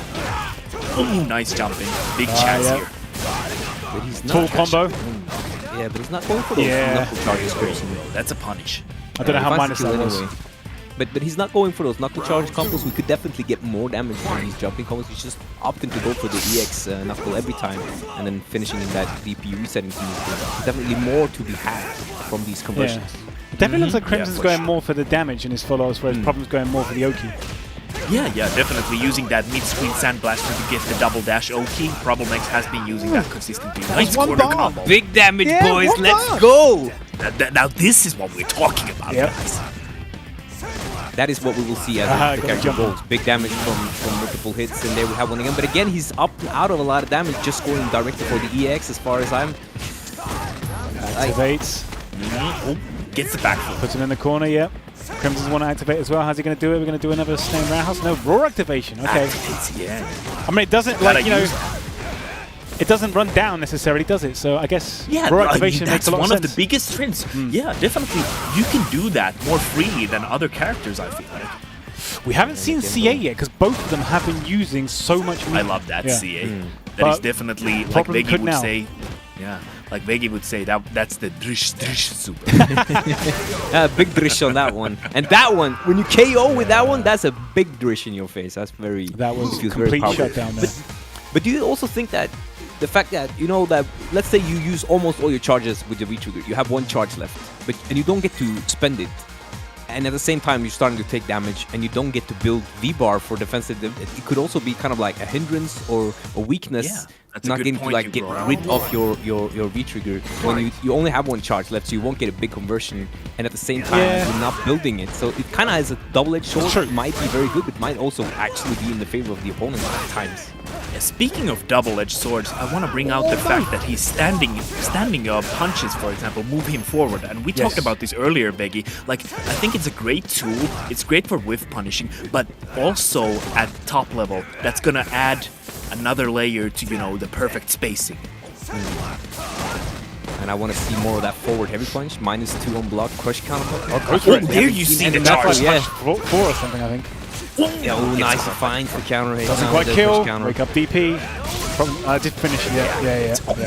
I mean, there's no thinking about it. Just mash the heavies and you're fine. Yeah. That's something Problem definitely needs to be more mindful of. You can't just do these like activations or charges in neutral. Nice answer to stand hard. Is this like the new thing from Crimson now? Then use a lot more of that heavy knuckle, but nice Problem finding those lows. Honestly, I would love to see Crimson go for that heavy flash knuckle more to see how Problem X will answer to that. Yeah, I mean, it's a hell of a risk, but we haven't seen it used hardly at all, so it does make sense to like pretty try fast, it. honestly. Yeah, and I mean it's -2 on block. If you charge it, it's plus on block. So, but what I did notice is that you need to take a step for a throw most of the time anyway, since his throw range is so short. So it's not that much of a threat for the opponent. Got it. And you could see that Mr. Crimson tried to inch forward there, tried to get a grab or something against Problem X, but he was just keeping those sand blasters flying. Yep, just a wall of sand. Yes. Like Gara out here. Pocket sand. I'm liking their approach to the character. We're seeing like slow ground-based play, beautiful punish on that failed buffer, but again, no ulti, just ends it, resets everything. Exactly the same frame almost. Yeah. I love that. Get swole. Oh wow, okay, the stand shorted the buffer. Damn, that was beautiful from Mr. Crimson. That was a light one, was in range. Okay, gets the corner carry there with the charge. Yeah. That is pretty amazing space, like building that space, like you said. I'm interested to see probably kind of apply maybe to the wood punish or the buffer, the V-trigger to Knuckles follow up. It can be so strong, you do so much damage, you just kind of need to find that opening. He wants him to jump, he's never taking the bait. I do it! Okay. There it is. Late DP, beautiful. I'm not ready that time. He's not ready at that point. There's also been talks about like Luke's, you know, forward jumping animation as well. It's pretty different compared to other characters as well. And like his jumping like heavy kicks, like it's got such a weird kind of like. Oh, he finds this. He heard you. Is that He heard you, man. He heard you. Oh, let's go. But he heard you, man. You know, you wanted, oh, he's not ready. He tried to sneak that in. Oh man, Problem was ready for that. Jesus. Luke. Yeah, that's the second time that overhead has come to play, and I do think it was Problem who ate it the first time. Yeah, so he was definitely ready now. He kept that in the book. He knows that Hail Mary kills for Mr. Crimson is this match right now is going to be. He could afford to make that Hail Mary. He was ahead, so it was worth the attempt. But it is interesting to see how they can, even when the characters are new, you still get to put stuff in. While you're still trying to get the muscle memory down, you still get to put the opponent's habits into like your book so that you can expose them later. I've got a question for the both of you right now. If we couldn't see on screen Problem X and Mr. Crimson, just by the way these two are playing, could you tell who was playing which version of Luke or not? That's a tough call, honestly, on day one as well. Honestly, I couldn't tell, probably. Okay. Same for you, I think they're both pretty methodical. They're both playing like that high-level style, but I think I would, since I've seen that one of them is not going for the charge combos, and always going for like the non-charge combos, I think I would have guessed that Problem was the one with the charge combos because he has been doing a lot harder charge combos earlier in this game, and I would expect him to be the one who was doing it when only one of them were. But gameplay-wise, I feel like pretty similar. Guys, when it comes to like, I have a question for the both of you as well. Go for it. Do you think both of these guys will hate sand after this because it's coarse and it gets everywhere? I mean, yes, I love you, Olvaha. Never change, bro. I mean, from lives in London, I don't think he spends much time on the beach, put it that way. Yeah. I love that grab animation, but that's -5, I think. And I mean, the dash throw, the throw dash is -2, so it's a really strong throw that was nice shimmy. He's got it. And the stun. Getting the load up there. Yeah. Oh, no, yeah. okay. Oh. I think there was more to be had. I think if he got the perfect charge in that one, he would have had another juggle point, but it's obviously day one difficult to get it down. Yeah. Like some people in the chat were thinking it was might be a 2-framer rather than a 3. Oh, that does work if you maximum explosive. Yeah, that's the background house. Okay, back and forth. Probably backing away a lot. He's just letting Crimson kind of like push him into the corner. I love how, even the set has been so far. True. Like, absolutely back and forth. Oh, nice. Crimson missed so many DPs at the end of the combo and then suffered for it. Yeah, and the Stein Light Kick DP is not that consistent. You should definitely go for the EX knuckle after the Stein Light Kick. And then this is +1. DP if you, nice. If you want the damage. I still haven't seen the forward heavy punch after the throw in the corner. That's big. I like that activation, but the thermobaric V-trigger, that's what he's saying. The thermobaric thrash. To me, though, it looks like V-Trigger 1 is the V-Trigger that will be used in Fireball matches to kind of get your edge 100%. on the Fireball character. While the V-Trigger 2 is more of that, okay, I need to rush you down, or I need to make big frame trapping and getting more damage, I think, yeah. Yeah, that's very true, and this is where I feel like Problem X is in trouble, because he's in full screen, and he has the V-Trigger too. Yeah. While Mr. Crimson has the V-Trigger 1. He has the option to dish out that's an excellent a lot of damage from full screen position. Oh, that was really scary. I'm surprised he didn't. Oh, he's got the charge, he though. He gets to charge it up with full screen, you see. It didn't reach. He had to use the V-Trigger itself or the EX, but he finds the hit anyway to close it out and take it back 5-3. Yeah. I do actually think, especially what Olvaha was saying, I do actually think, from what I'm seeing so far, V-Trigger 1 is the better choice in this matchup. Yeah, it definitely might be. I mean, we haven't seen them use the run armor to get through fireballs. True. Yeah. But as you say, that would have... I mean, if you then see the run armor, you can just press the V-Trigger button and then you break the armor. So... At least at this pace and the spacing they're playing, I would say Matt is completely on point with that. And Problem keeps backing off. He wants to play the long-range game, but as soon as Crimson gets the V-Trigger 1 activation, again. Oh, and that's a big day one. Yeah, that was we nice. see it. That is the correct combo. One of them. Wow, that's a good combo. Oki and damage. That's a lot of damage, honestly. That's pretty terrifying. Punish. Nice. And like we said earlier, it's day one. I'm already terrified. Yeah. Definitely, when you have V-Skill 1 charge, you do light knuckle, EX knuckle, DP, and you're almost like 340 from a crouch medium punch combo starter. One note that I've also made, like I love how the target combo is V-Trigger cancelable. It adds to so much to his offense and all the the variety. It's literally you can cancel it from any hit as well. I mean, obviously you do it on the third one because then you're more frame advantage, but. The overhead is more medium punch.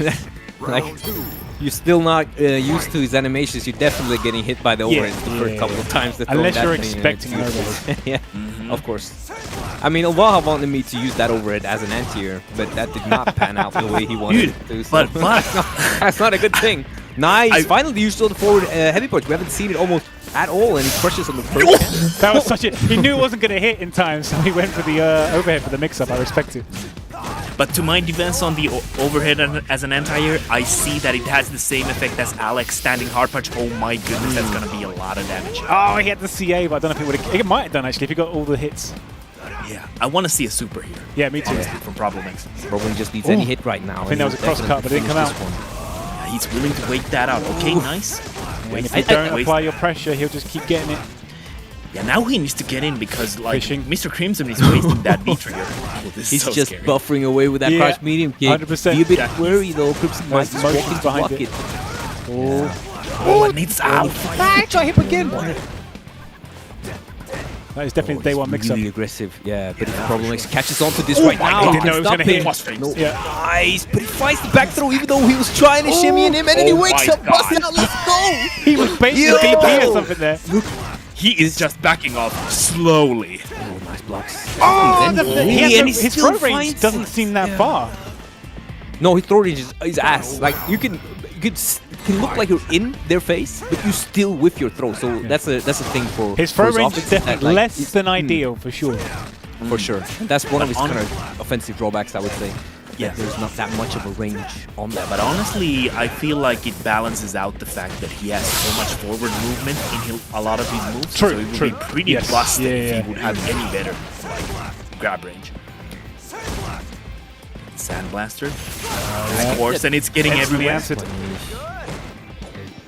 I kind of feel that the way they're playing, they should have swapped who had which really. Yeah. As it's like Tom is the zoner right now. Yeah. And Crimson is the aggressor all the time. Yeah, 100%. I didn't even think about that, but it does make sense. That's a really good point. Yeah.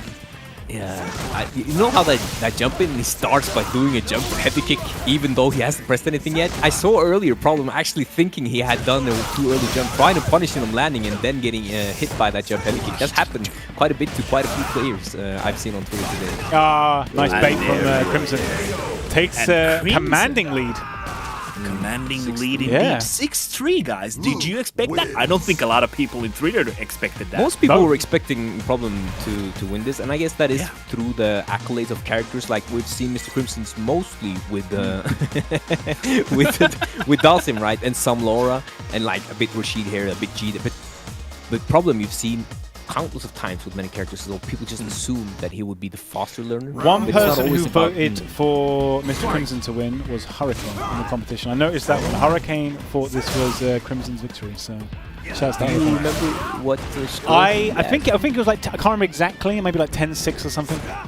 Ooh, it's not looking too hard. Like It could be the winner of the arcade stick at this rate, you never know. Yeah. And he might even become an arcade stick player, right? Nice confirm from the standing roundhouse there. Oh, that V-shape looks so sick. It's so good, isn't it? It's my favorite one. Honestly, it's the best, and I like the forward throw as well. Like, honestly, this character has fantastic animations. Oh, he does. They went to town, for sure. When he feels good, when you land like even just a fireball, it feels like you punch your opponent like physically in the face. It feels really good. Landing the V-trigger one, the canceling the fireballs into the opponent's face, it feels amazing. Okay, big damage from this. Again, no knuckles. No knuckles. No knuckles, Oh, baby. actually. Oh, no DP? Just does it, okay. Oh, the trade! The trade. That was crouching jab there, I guess, to interrupt that. Yeah, the three-framer, baby, and that's why people are asking, like, when a new character comes out, they're like, where's the three-framer, It's the first baby? question. I want to see that. Show me the Invincible money. reversal and the free framer, the two key requirements. Show me the money. Yeah. Crimson finds it again. He's here to show you that you're not right about who learns faster. I'm the faster learner, he's saying. He just skipped learning the knuckles, just went for the strategy in the neutral, and it's working out so far. Ooh, nice whip punish on Crimson's side. But again, he does not go for that Oki. And look at that target combo. Look at the corner carry. Yep. Okay, gets the hit, make it count. Okay, he wants to build the space back. We're back mid-screen, baby. Just one combo. Ah, no! No, that cannot have blocked. Not dead. Was it a failed? Yeah, probably negative edge. Actually, if that he probably was dead, so I'm lucky that didn't connect. Yeah, you decide right now, but you know Crimson has that. Yeah, he can just guess on a fireball and use it directly to break it. The problem finds it dashed. He must have walked into that. It was bold and it paid off. No arguments here. Yeah, I've seen some of these times. Yeah, again, the problem he does the fireball, then dashes directly after it's blocked, and I think Crimson interrupted there, but missed his interruption. Nice. Did he block the low forward and then that just hit? It did. Yeah, it didn't confirm it. He just there's definitely a gap. He just buffered it, I think, or maybe just a misconfirm. Who knows? Not too comfortable with the character yet, so you kind of like. I thought I had it. Nice. Problem X is willing to back off so much to find the perfect opening against Mr. Crimson. True. He doesn't care if his back's to the wall. Yeah. Oh, nice jump in, but jump in, but crouching no fist, just no again. range. Yeah. He doesn't have that range that Mr. Crimson was looking for. Activation lost face. Shimmy, and he finds it on the second shimmy, and the big boy damage right now. Here, or not. Doesn't better than rise. nothing. Yep. Nice. Probably needs to activate. How's he going to do it? Oh, he finds Is he dead? There he is. Not quite. No, he doesn't have the V. He dashed up into the 5-1 jab. he doesn't have the V-trigger one, so he couldn't finish it off there. No. Yeah. Conversion could have been probably differently laid out with one of these knuckles. You can follow up a lot of big knuckles. Knuckles like these knuckles. Yeah, those knuckles down there. Pain and the knuckle panic. sandwich. Boys in town. So just the awkwardness of playing a brand new character will definitely, even if you practice that combo many times, you might just not have it because it's the moment it counts and you just completely forget the motion. 100%. The moment. And in high stress situations, you can just like, you'll lose that like timing and just like mess it up, and it can put you in a world of hurt. Yeah, for sure. It needs to come down to your muscle memory. That's when you start getting your character and can use him in tournaments. Yes. Is when you have it in the muscle memory so much so that you're not even thinking about it. It's just instinct at that point. Yeah.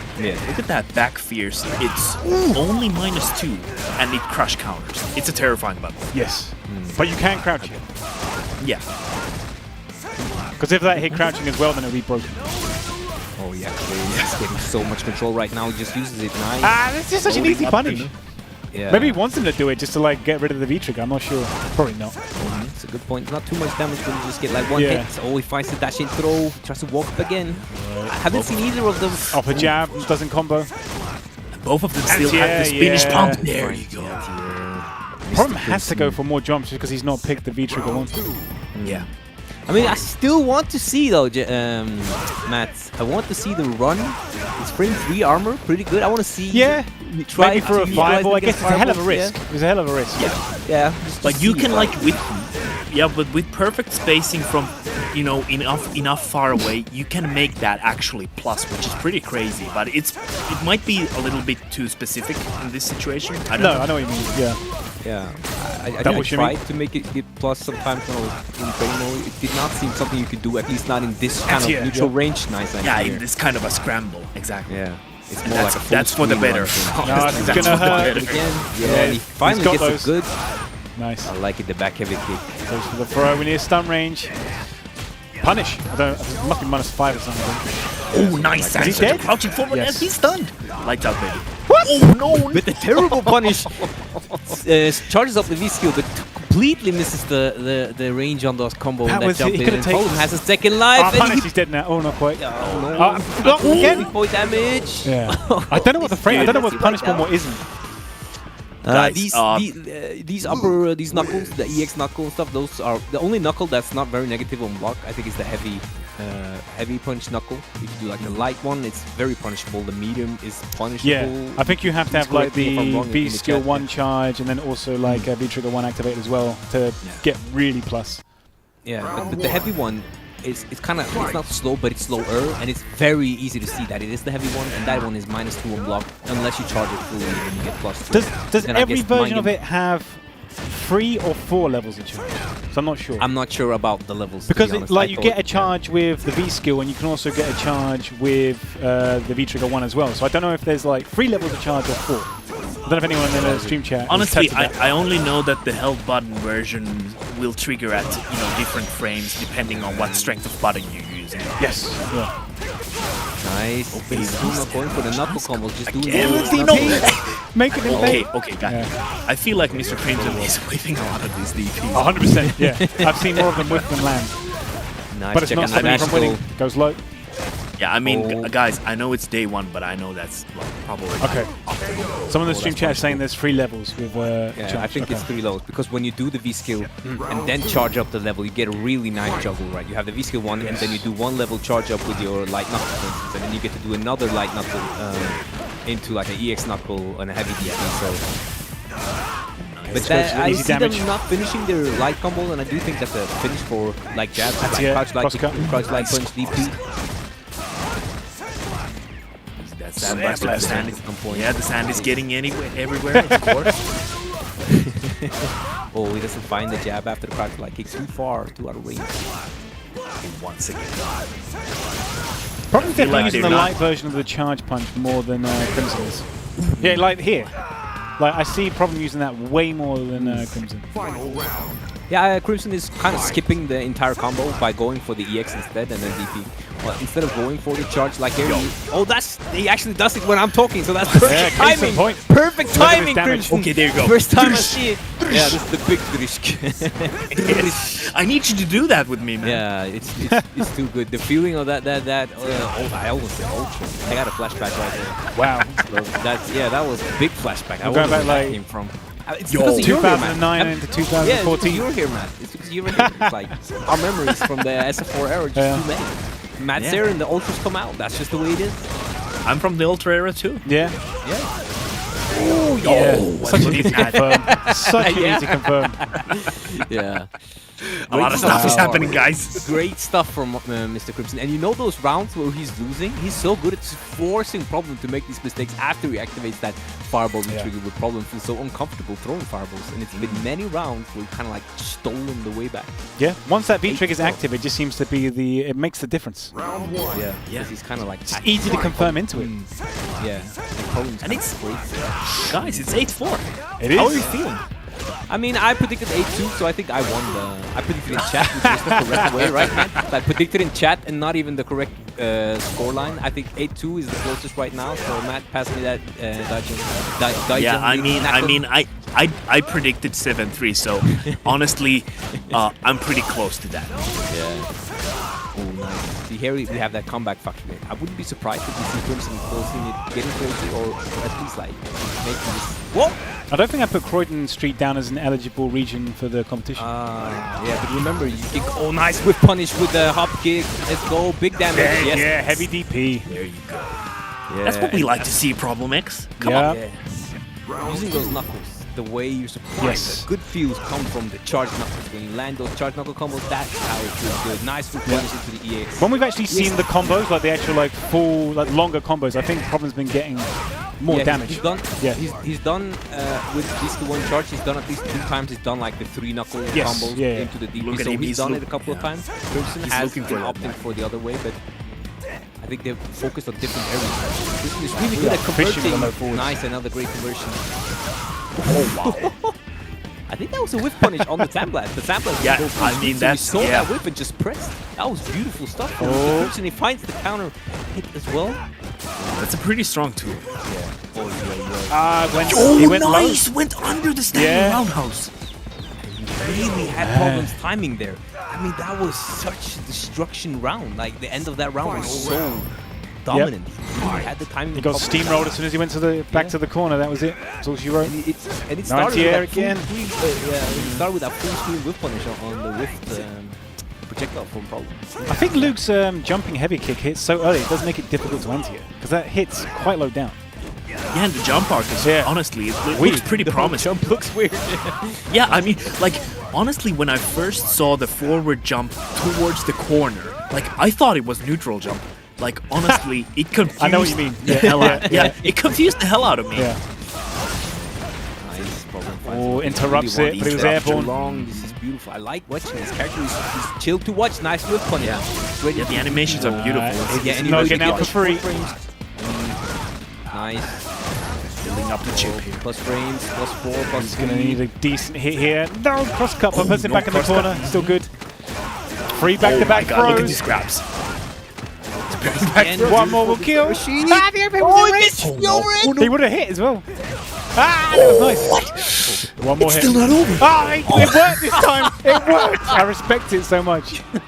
Just do it. It is. Honestly, that looks pretty fast, to be honest. It is quick. Like, and it closes the gap. It's just like, boom. And like a round finisher, like, you gotta be aware of that, honestly. And with the crouching forward, for example, you gotta pay attention to the high-low game there. True. Very true. It's been put out 3 times. It worked the first, not blocked the second, third time. It does work again. Problem definitely won a game by blocking it that one time. Yeah. No, not punish. The other one. He looked like he had it. Nice whip punish. Beautiful. Charges There it. we see the charged up plastic. And again. But he's got so much health, it doesn't matter too much. Honestly, like he's winning, but at the same time he's losing. Nice. Okay.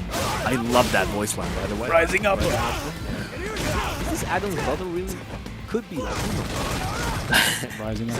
It's like a Dudley vibes. Jaguar, Rising Jaguar. Ooh, he's so confident right now. Problem so low. Just needs one hit. Oh, max range. Caught him doing something. Set point literally for Mr. Crimson right now. He can seal it. And I feel like a lot of people didn't expect this, to be honest. They definitely didn't. Oh, and misses the conversion. And I love that problem. He's still doing the fireball in his face and then dashing directly after just to get that throw. He really definitely has on Mr. Crimson at this point. At least he's going to make determining the winner easier on me. If I had to go through all the ones that pick problem, I'd be here like all evening. That is very true. I think in the future we'll see people reshift that and just block like always reshift that. Beautiful. Elevates. Problem. Gets the space back. Oh, gets the counter hit. Oh, he doesn't follow up. Nice whiff punish. Oh, doesn't confirm. He's really aggressive right now. Okay, he's not open yet. The crouch medium kick, beautiful. Every time Problem X has a V-trigger activated and he gets an EX Sandblast in, I'm like, where's the damage? And then I realize, oh, he picked V-trigger too.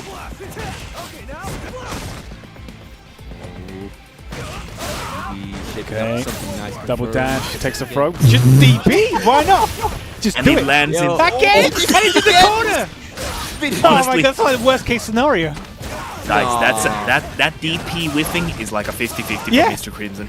Yeah, and it's crazy. Surprised that there DP was landed. kind of like in his face. Okay, Problem finds it. There's a lifeline. Oh, he misses. He Big misses. whiff. He's just like swinging over his head.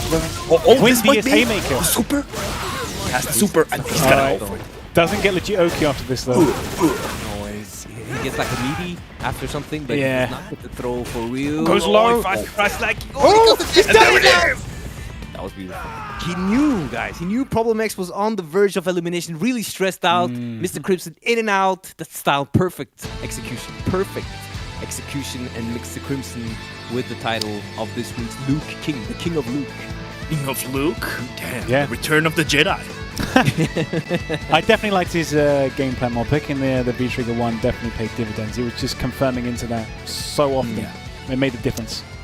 And Problem was just backing off too much and just allowing him to play that game like you guys already said. So I think that was definitely the difference. Yeah, super entertaining set, honestly. And I'm so glad we got to see like this much of a new character that was released. Like, I can't emphasize that enough. This character was released today. Hours ago. Still can't it's not even been a day. Yeah. Yeah, it's absolutely madness. I mean, it was released today, and then you needed to do trials if you wanted to make Smurf. So you had to use time for that as well. So there was a lot of time spent really to get the character going. And some of us even forgot to download the patch. So, I mean, we see one guy who has focused a bit more maybe on the combo routes and the other guy more on just the game plan. And I think that perhaps early, just the game plan pays off more than having the maximum stuff because 100%. Of the muscle memory thing. So the rounds and the games were close, and I mean, it doesn't mean anything to either player, but there was a lot of good stuff we got to see, and there were plenty of things we didn't get to see, which shows you that this character really has a lot of variety. Oh yeah, there's way more untapped potential we haven't even like barely scratched the surface of yet. So I'm looking forward to seeing. I mean, I hope both these, Crimson and Problem still keep playing him and develop the character a bit more. So I'm looking forward to seeing more of what they can do with Luke. For sure, but as we would love to talk about this further on, but we have to, at this point, take a break, and we will be back with Jimmy Jam's Jammers. So stay tuned for that after the break. Yeah, that's great. Make some noise. This is one of the best grand finals you're ever going to see. What a set between these two. Is it going to be Idol moving into the Capcom Cup, or will it be Punk?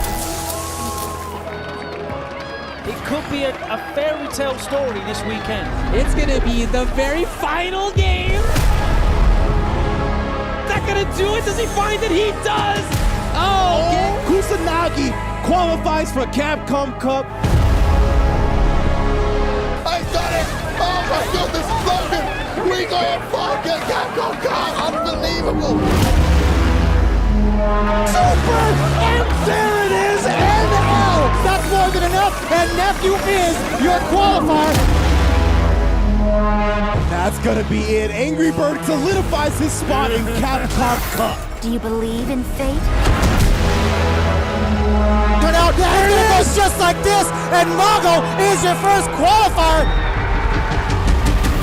Exclaiming again who he is. I am Mago.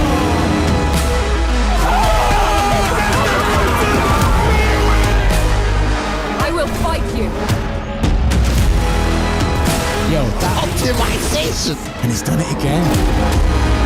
Could we really expect anything less? Find me better Street Fighter. I dare you. It's right here.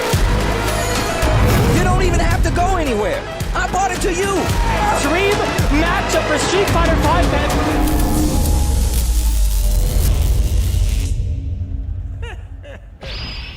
Well then, let me test your skill.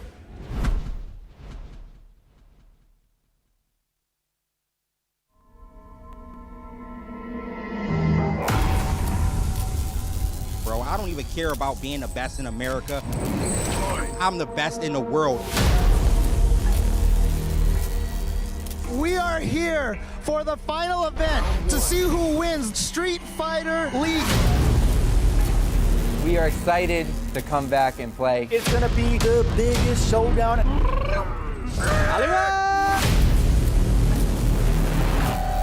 One of these two teams will be crowned. Nasser against Alpha 3.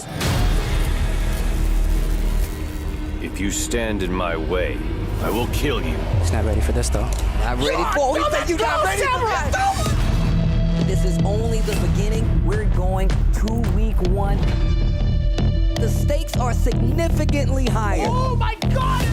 You're still alive. He jumped back. Oh my God! The playoff spot is in the balance. You believe in fate? Oh my God! The block. He's doing it for his team right now. What a slugger of a match.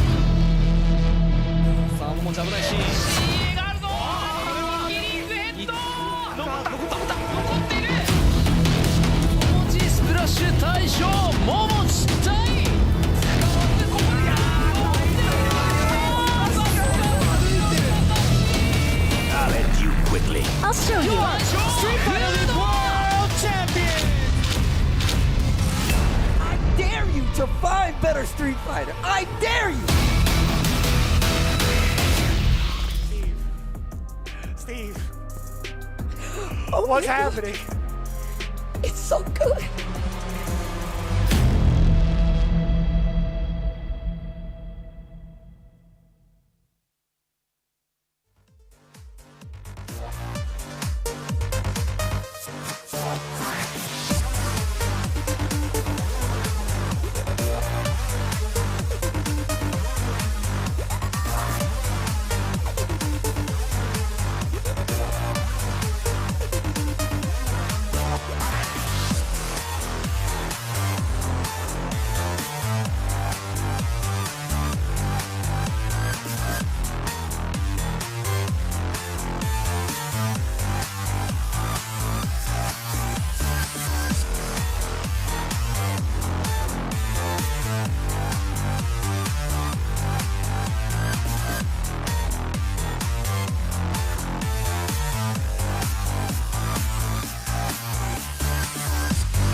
All right, ladies and gentlemen, welcome back to tonight's show. And if you have just joined us, well, you've missed the Luke showcase between Crimson and Problem X. But next to me, I think it is over there. Yes, you can see the scoreline as to what happened. A very interesting set. We get to learn a different philosophy of the character and different perspectives from both our players here. And I am now, well, the usual people are back together. I got these two minions down here somewhere. Goons. They're here. Jammerz, can you see this? What is that? It's my heart. It's my heart beating after seeing you. Right. It's my heart beating after seeing because I missed you so damn much. It looked like you were having a whale of a time with Olvaha and Matt commentating. You guys did a good job. It was We're fun. talking about sand. Yeah, you're just unbelievable. You can't be trusted. None of you can be trusted. You're so unbelievable. But, right, anyway, gentlemen, Problem X Crimson, can you guys hear me loud and clear once again? Yep. Yes. There we go. All right, cool. So first of all, once again, thank you very much for participating in the exhibition tonight, showcasing Luke. Obviously, congratulations, Crimson, for winning that set 10-4. Looks like you've definitely had some fun buckling down with the character, really trying to expand and trying to optimize him as quickly as possible. So obviously, we're going to orientate this conversation mainly revolving around Luke outside of one or two other questions. Obviously to get you guys' opinions, because I think Crimson, you were streaming earlier today. Problem, I don't think you were streaming earlier today prior to this. So my first question for the both of you, because for me, I think Luke's buttons are very awkward to work with. That's just me personally. But Mr. Crimson, I'd like to get your opinion first. How do you feel about Luke's buttons day one? Yeah, it's really different than every other character because his buttons are standing buttons, especially, are really slow and go forward. So that's really weird to deal with. But I think with the time it can be a great weapon, like poking with target combo in neutral, buffering, you know, just the light punch, and those kind of things. So yeah, his buttons are really different than the other button in the. Okay. Problem, what about you? How do you feel about Luke's buttons from the day one experience? I mean, he seems to have a good cancel with the low forward. I think that's pretty good, his low forward, in terms of the rest of them in the game. I think that kind of ranks up there at the moment. Rest of his other buttons, I mean, it's too hard. It's too early to say, really. I don't want to say anything's bad or good, but I know the low forward's good because I have experience. We all have experience looking at what a good low forward is. With regards to his other buttons, they're all pretty unique. No one on the game really has similar buttons to him, so I don't know how good or bad they are right now. The rest of them. Okay, interesting stuff. There also as well. Now, just judging by what I've seen today, and I dabbled him in trainer mode for about like 15 to 20 minutes, I feel he has a tool set to deal with every archetype in the game. Not necessarily going to be beating them, but it looks like he can do something to handle against all the archetypes. So his projectile can handle stuff from full screen. He can obviously whiff punish from the mid-range and up close as well. And obviously he can apply decent pressure. But is there, just judging by what you guys have played in the mirror match today and what you've seen, we'll get Crimson's opinion first. Is there any character you feel that Luke might potentially give a problem, or is it still too early to say? So I think Luke will have a hard time against Zoner personally, but I'm not sure it's day one. But if I look his tools, effectively he have tools to deal with everything: the air with the DP, good neutral, fireball, 3-frame, good confirm, good damage, good corner carry. But his V-trigger, I don't know about his V-trigger for the moment. Hopefully for this set, like Problem took, and I have to say that he took the hardest V-trigger because the V-trigger 1 is really easy to play, and like the V-trigger 2 is you need weak to move with. But yeah, for the moment, I think he's well-round character. Okay, interesting. Problem, what about you? Do you feel he might cause a couple of characters problems, or do you feel it's again too early to say? Yeah, I mean, I feel like, yeah, again, I think he'll struggle against projectile zoners in particular. So I don't really see what he's got. He's got the armored run, but, you know, like, it's kind of hard to do that on reaction, to be honest. I mean, someone has to really throw a bad fireball to for that to hit them. So if you're kind of, like, Guy will probably be hard for him. I don't really see how he gets through without, like, a random jump, literally. Like, he can't really, I don't really see him matches like that. Even Ryu might be difficult for him because a lot of his buttons move him forward and are -4. Like his stand jab is like -4 on block as well, I think. And his stand heavy punch is like -5. So people with like light kicks, like people like Sakura, Ryu, those light kick punish characters with projectiles, I don't think he's going to do well against those. Okay, interesting. Veggey, what about you? You dabbled with him for a bit today. You got a verdict on who he might struggle with or potentially cause a problem, or? I mean, when I played against Ryu, at least I noticed. I mean, I was starting from scratch, like, so we're going to the the win streak to get into Diamond League thing. But still, I noticed that that his fireball would like cancel out really efficiently Ryu's fireballs. I didn't run into any guiles, so I can't say about that. But it seemed like the Ryu player wasn't comfortable throwing fireballs until he made me scared of his jump, because there is a lot of recovery on Luke's fireball, but it didn't feel like he got out fireballed when he was throwing them, at least not against Ryu and the other fireball characters I ran into. It's more like Ryu, Ken, these characters in that range that I was playing today.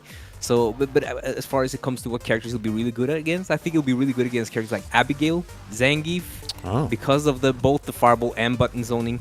I think can be very efficient against this kind of archetype where they need to get in and they don't have any real reaction will get in. And also, if I can add something, yeah, please to go what for you it, say, Crimson, please. Of course. Yeah. I think he will have an easy time against slow character, because his V-Trigger is a special archetype of V-Trigger. He's a timer V-Trigger, but he gain more zoning options, especially with V-Trigger 1. So if you can't get in and he's in V-Trigger, he getting back that V-Trigger, and it can be really annoying. Yeah. Adding to that question, actually, I would like to ask, we talked about projectile zoners. How do you feel Luke will fare against limb zoners like Dalsim and Poison? I know Veggey was triggered by me calling Dalsim a zoner, by the way. Crimson, how do you feel about that? How do you think you'll do against like characters like Dalsim and Poison? I don't think he will be dangerous for those kind of archetype. Like he lose the trigger when you hit him on hit or on block, I think, but slightly. Yeah. So it will not be hard to. He will not be able to zone the character out, and like Problem say, he don't have a lot of tools to get in. Random jump and he X armor, but. Okay. That's a good point. Just for people, sorry, before I let you continue their problem, just for people that don't know, obviously you did notice it when these guys were playing.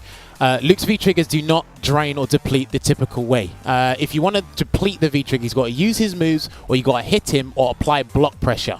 For him to regain his V-trigger, if he doesn't do anything or nothing happens, it will replenish slowly over time, or he's got to apply pressure or hit you. So that's going to be a very interesting thing. And I like that Veggey and Crimson brought up against slow characters. That might be a pretty big deal. So I'll definitely be keeping an eye on those matchups, probably for this upcoming week and future weeks to come. Problem, please. Sorry for interrupting you there. Yeah, no, I was just saying, obviously, as Crimson was saying, I picked V-Trigger 2, obviously for the showcase. See what's going on, but I feel V-Trigger 2 is obviously the more technically adept V-Trigger. Okay. In terms of cancelling, and you have to change your combo based on what you hit with, etc. V-Trigger 1 is like like a kind of just like press the button at the end of your combo, kind of just get into it quickly. Like an easy mode V-Trigger. So, but the problem with V-Trigger 2, which I noticed as I was using it. Not just V-Trigger 2, but one problem I think Luke might have is his frame traps are actually kind of bad. Yeah, I noticed that at first glance as well. Because I'm like, okay, you want to get with V-Triggers, when I've got the V-Trigger 2, you want to get a hit, don't you? And this is a problem with a lot of characters in Street Fighter 5, which I think determines the difference in tiers between particular characters. Okay. How you can... He was just taking like a lot of throws, which is obviously a good thing. But the problem is, it's not much of a deterrent. I can't really deter the throw other than risking a delay because his frame traps were bad. And other good characters or better characters have either better neutral control, so you don't have to even care if the Oki situation doesn't go your way, or they have something like a throw bait. Like even Guile has upside down kick, or like Akuma with the forward heavy punch. Those types of moves are essential in offense to stop taking those big risks, because his button, once you delay crouch medium punch, the pushback is so far that you have to kind of still a turn. It's like, well, I only press one button. Yeah. Like, whereas other characters, other characters like your Cammy or Karens, they can medium, and they're still in range for a mind game after 2 attempts to open you up. So I think his frame traps are kind of bad right now, but obviously it's day 1. Yeah, I mean, over time, we'll get to see it. And obviously, again, I was only in there for 15, 20 minutes. I kind of looked at his frame data and said, I don't know how this is going to work in terms of... Because it looked like he gets decent Oki, because the problem I noticed you were doing a couple of activation conversions to the tackle, and he gets a huge knockdown advantage from that. So you're going to be right up in their face.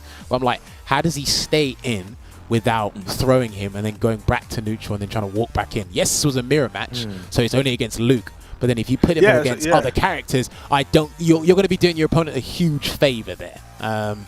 So that's just my opinion. Again, these guys have played the character a little bit longer than me, but Problem, did you want to say something else?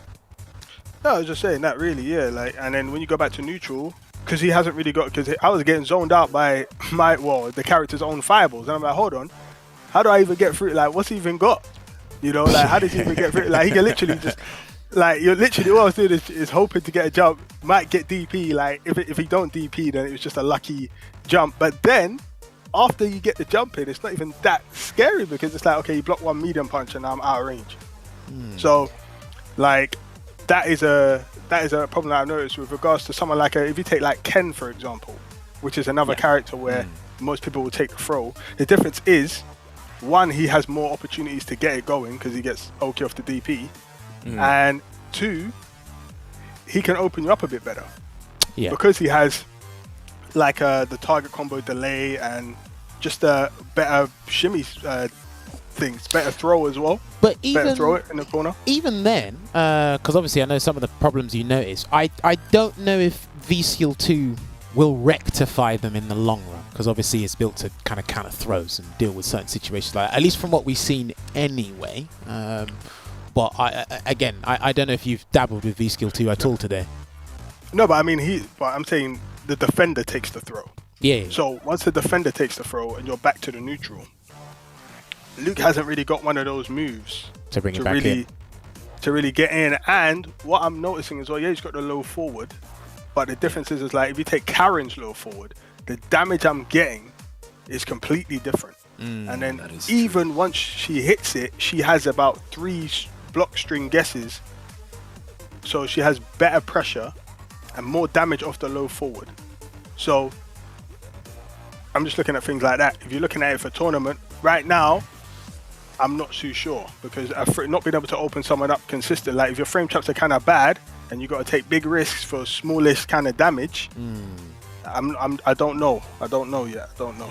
Okay. I feel like it's really a pretty hard character because his way to open the defense are really basic. Is meaty, throw, or delayed, frame trap, shimmy. And he don't have a lot of move like of course command grab for the heavy punch of Akuma, or move who can continue our pressure for a long time. So yeah, you need to open immediately or you go back to neutral. Okay. You know what's funny? Dowsim and Poison have better offense than him. That's the joke. She's got the flip kick. Dowsim's got the drill. Like, I don't understand. But I don't have a 3 frame and a You don't need one. No. All right, that's where I draw the line. You don't need one. Let's go. You definitely did not need a 3 frame to win Red Bull Kumite London Crimson. I'm pretty sure you can back up that statement as well. So. But I did that's notice. Kind of crazy. I noticed something with his frame trap that, as they say, if you do the crash medium punch and you do walk crash medium punch, if you did not walk a sufficient amount of space, the back medium punch will whiff even if you land. Yeah, you can't get max damage. That's annoying. So it's very hard. That's I think if that would just connect, it would be easier in itself. But you can't. After 1 medium, you literally have to go for stand light kick and low damage. It's when it comes to the frame traps, but he might not be built around frame traps. So who knows? Sometimes characters start off with pressure. Even then, right? I know there's some characters that are not quote unquote built around frame traps, but everyone has to have 1 or 2 where it's like this should work. It should something should lead me in throw in to get that mix up, and I wouldn't necessarily have to delay you all the time. There needs to be like an upside down kick, like Crimson said, an Akuma forward heavy punch, a Dulcimer Manat dive kick. Something needs to help open you up. Has to be. So at this point, you just need that, because after your opponent clocks that you're delaying, it's like, oh, okay, I'll just let you build up the grade, do the damage, and again, go for it, the problem. Or you need to be able to get in. Yeah, that's he can't just get in. That's another thing. Like, you know, people like Cammy, they ain't really got like a forward. Like a move that beats throws. It's either throw, frame trap, or shimmy, basically. But she can keep getting in though, so it doesn't matter. But he struggles to get in, and when he gets in, he struggles to convert so far. Okay. Obviously, he does have the heavy knuckle though, but it's not really that great. No, but on block, you're not in throw range. Yeah, so that's a throw's an overextension. Yeah, and the V shift also. Yeah, people can V shift. Yeah, obviously no one's really used to it yet. You can just V shift that, big punish, you know, like so. Yeah, it's probably not that great, but it's a tool people are calling skip neutral right now. But I personally don't think it's going to be that great. Honestly, people might call it skip neutral, but I only think it's quote unquote skip neutral at a certain degree. Because again, listen, everybody in this room has played this game long enough, and yes, I know it is day one. It's still early to talk about Luke's strengths and weaknesses, but you've been playing this game for 5 years now, and you understand how the system works. So it's just like, I can potentially see this working or not that working. That's why we've had, you know, Crimson and Problem list a couple of things that they noticed while playing, as well as exhibiting some of the characters' tools to us in this set. It's been pretty interesting to see and hear these guys' opinions. Another question as well, I want to ask the both of you. Is this a character that you will probably give a little bit more time to than normal? Because usually people play these characters for about 1 or 2 weeks and then leave them. Let's start with Problem first. Problem, do you think you'll give this guy an extended period of time, or you go back to your normal Bison, Alex, and Honda? Well, obviously we got online CPT coming up, so I'm not going to be going crazy on him just yet. But what I will say is, I was very positive about the character, but obviously as you play, you will identify things, right? So not being able, like, literally that frame trap is a big problem right now. Now I'm gonna have to test V skill 2 and see if that can open, you know, fix that, like sort of remedy that. But I mean, I'm trying to win tournaments, and I'm not trying to make things more stressful for me than it needs to be. So right now, I respect that. He's not. I don't know if he's really doing anything for me right now, but I've still got more to investigate. Okay, that's cool. Crimson, what about you? Obviously, because you are qualified for the Cup, and you're going to be watching your compadres compete. Someone's going to qualify for the Cup from France or Spain this weekend. Are you going to use this little bit of time to really flesh out Luke? Because it seemed like you're having fun, especially for what I've seen in this set that you guys just played. Yeah, I'm enjoying the character. I don't know if he will fit to Dalsim.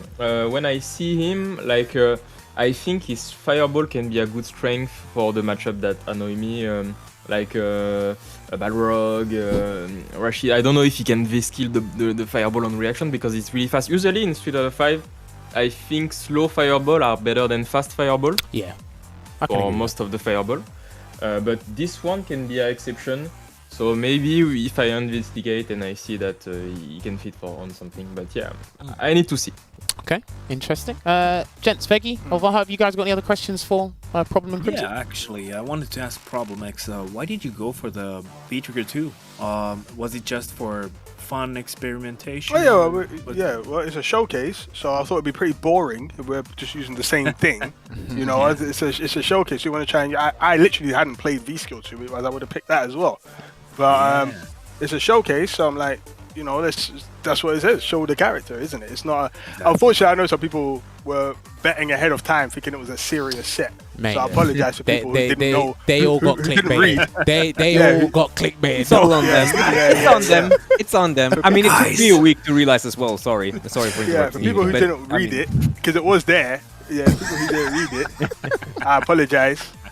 Obviously, shout outs to you guys for putting money on me, but if you know, in anticipation of it being the normal characters. But as this was a showcase, we wanted to showcase the character. We spoke beforehand about, you know, picking a different V trigger anyway, because that's what a showcase is, isn't it? It'll be rather lame if we're using the same things. And also, I like the more technical. I like this V trigger more, right? Because I like those sort of things, you know. I like those sort of either charge cancels or things like that. The investment sort of thing. Yeah. However, we need more for these investments. That's the problem with a lot of characters in this game. People like Jury. Shout outs to Jury players, but the reason why there's not that many, and you'll get like a bazillion Camis and more Karens, whatever, is because you're not getting what you put in. You're not getting that real reward for that investment and really trying to figure it out. Yeah, I see what you mean. Yeah, for what you got to do, you got to store a charge. You then got to open someone up and all of that, and you get less damage than someone swinging a windy haymaker and getting and just converting it into like 500 damage. So that is true. That is why I wanted to use V-Trigger 2 anyway, because I like those sort of things. But yeah. Okay. I mean, definitely in an anime fight I've played in the past, there is a character that has a similar mechanic to Luke. I definitely feel you would have liked that character because she has to charge her punches, and to get the maximum effect, there's 3 levels. You always got to get it to level 3. So you definitely would have liked that if you did play that game. But I also want to ask you guys as well. We'll get Crimson's opinion on this as well, because obviously you guys were showcasing Luke. Crimson, how do you feel about the DLC characters this year? So Rose, Dan, Aura, and Akira. You probably haven't messed around with all of them, but from what you've seen, how do you think these DLC characters fare compared to previous ones? Because these characters we've had this year are pretty much less competitive than the other years, probably outside of Akira, I suppose. Yeah. Yeah, honestly, I really like those new characters, especially Luke and Dan, because they have a lot of potential in terms of technicity, I think. They put you can invest a lot of time to get better with those characters. So I really like them. Sadly, I think there is not like top tier characters, so I will not main any of those characters. But I would probably go and continue with Luke to keep enjoying this character. Okay. Problem, what about you? How have you felt about the DLC characters this season from what you've seen and played? I feel it looks like all of them are more technically adept than the previous season. And even though it's still early days for Luke, I'd say all of them are, for tournament, in my opinion, less effective than the previous season right now. I think. Who was in the previous season? Is that the E Honda? Yeah, E Honda, Poison, Lucia, Colleen, and Menat. Well, apart from Lucia. But she fits into. She could have been released with these guys. I think she fits into this bracket of more technical and not really getting much for it. So I think the other seasons have better characters. I think Poison, obviously, everyone knows. I think Honda's better than most of these characters here. Who's the other guys in that bunch? Who's the other? So there was Seth, Gil. Yeah, Seth is better than most of these. Well, Gil is, we don't talk about him. And who's? So that was all of like season 4, but obviously before that you had the season 3s with Cody, Falk, Sakura, Blanca, and before. Yeah, I think all of those characters, apart from Blanca, in the other seasons are probably more effective than the ones right now. But obviously everyone's had more time. Yeah. Of course. I don't even see people looking like they're putting in time with like some of these characters. That's the problem. I don't know why. They're cool. They're more in some aspects. They're more fun. But there's a time for fun and there's a time for lifting the trophy. Oh yeah, listen. You got the character that pays the bills, and then you got the characters that you can just have fun with. And it's I think everyone needs that. Veggey, you might want to take a. I wanted just to ask you when you were talking about it, what did you feel about like Akira? Because I feel like Akira is one of those characters that's just extremely simple. And just so effective, like with her crush counters, her re-trigger, her movement. She feels like one of those characters that can really do damage if you main her. She can. I think she's very good. I think Akira is very good. But with her game plan, I would play either Cammy or Karen first. That's all. Yeah, so it might have the whole character clone sort of thing. Yeah, I mean, like Akira's got her obviously her rival school's air combo. She's got obviously Daigo the V trigger, but it's again, I think the new character are so funny actually. They are fun. They're very fun. Yeah. Honestly, because obviously you both have seen me play a little bit of Rose, but I'm only playing Rose because she's fun. Like again, it definitely feels fun. A lot of people playing Akira because she feels fun. Again, we've seen one or two Dans. Huh? Luke is fun. Yeah, Luke is fun as well. It's like, again, I like that they've gone for the fun factor over. It's like, right, there's a tournament viable character, but because you guys have been competing for so long and watching competitive play and even participating for so long, it's just like, okay, I can't compete with this character. which is a shame, unless they do something drastic. And there's one final update happening, so maybe there might be a turnaround for all 5 characters that come out this version of the game. Who knows? But I think that for DLC characters, it's okay if they're not that strong, as long as they're aimed at someone. Like, they could be aimed at someone who's not playing the game to be like, oh, I'm going to win tournament. Yeah, that's true. That's true. That's very true. Okay, I forgot Oro as well. Exactly. So you might, with Oro too, with Luke, with Dan, they're like, okay, Dan, they're giving the character to someone, tons of presses, tons of stuff to do, like in pressure. So if you're one of those guys that needs to press all the time, you can play Dan and you can master that. It's not that easy, and you could do that, and it'll be kind of efficient. He won't be as good as the best characters, but that might, if you were, that might raise concerns from other people, like, should execution be the thing that makes, should execution carry you? Listen, remember, we spoke to Phantom Miri about that, and she wanted one-frame links to come back, and I think that was a bit of a stretch. I don't know. What about you guys, like Mr. Crimson Problem? What do you think about these one frames? Is that necessary? We'll make this one the last question, but do you think one-frame links should return, or tight links should return, or? I don't know if things necessarily have to be one-frame links. As I said earlier, I think there should be if there is a higher execution character, similar to C Viper in Street Fighter 4. If there's a higher execution character, you should get more for everything you do because it's harder to do. And I think currently that's not the case with a lot of characters, so it deters people. There is technically adept characters in here, but you don't get more for your money. So why play them? Okay. And I think that when they fix that, then I'm all for it. Okay. Crimson, what about you? Do you want tight execution to come back, or at least the skill execution skill ceiling to be higher, or are you pretty content with how things are now in fighting games? I always enjoy a technical character, so of course I want that to be a thing in the game that I played, but I think that SF5 have a good balance between technical character or character that you can put time in and more easier character. The thing is that the easier character, of course, are really strong. Yeah, don't worry, I've had that problem as well. Easy characters are pretty damn strong, man. But yeah, please continue, Crimson. But actually, like for me, like with Dalsim, I feel like my character is really technical and he's also really strong. So I'm just on the good character, and I'm feel like I'm really happy of my character right now. Yeah. Okay, fair play. Veggey, you got any final words for the gents before we let them go? Because we do have to. No, I mean, I feel like we could have gone back and forth a lot with that execution thing because everyone comes from different places, right? And I understand both sides a bit that like should be rewarded some, but at which point does it become too much? Like with Menat, when she activates feature, that's kind of. You don't need to have the same solo game. Yeah, it's very solo game when it comes to solo game from execution. I don't like that. No, that's not.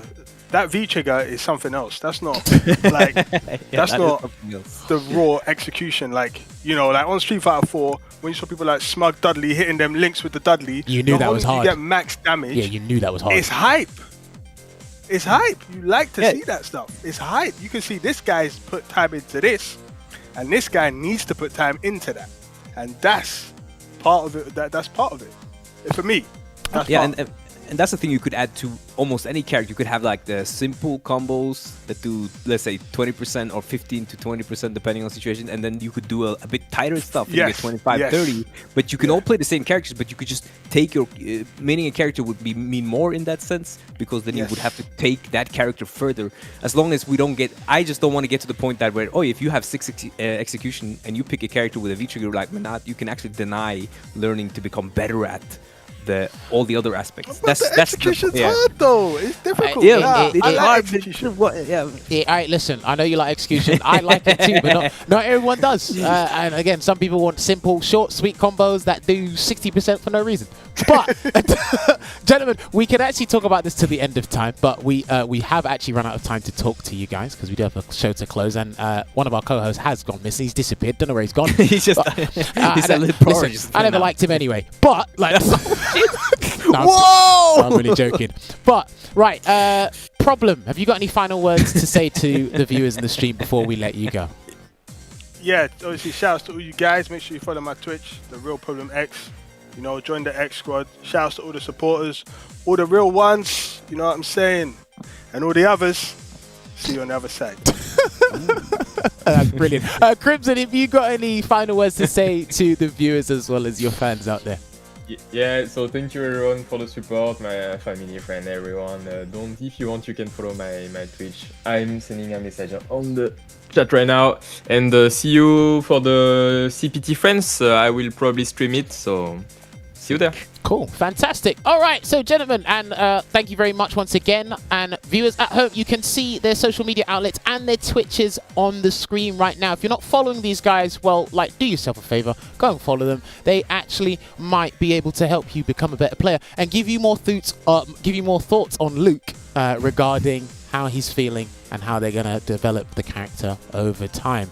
But that is going to be fantastic there. All right, gentlemen, we do have a show to close out. So when you are ready, you can leave the call. And I will speak to you guys soon once again. But thank you very much for participating in the Crimson.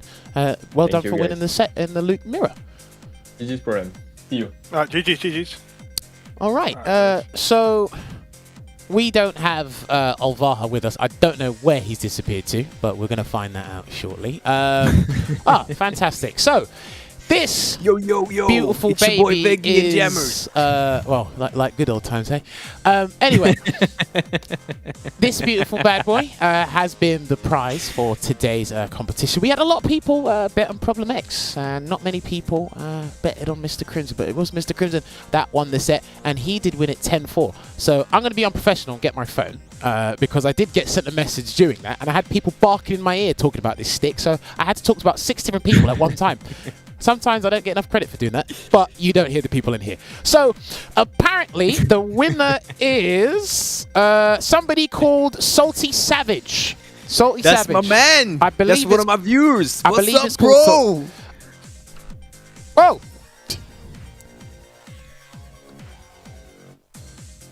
Okay, you heard the voice of reason. So wait, they didn't hear the voice of reason. Oh I heard my it. god, Okay. they didn't hear the voice of reason.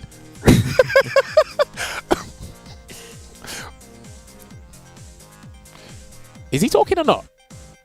Okay, so I can hear people got the answer right, but I randomized it, and Salty Savage was the one who won.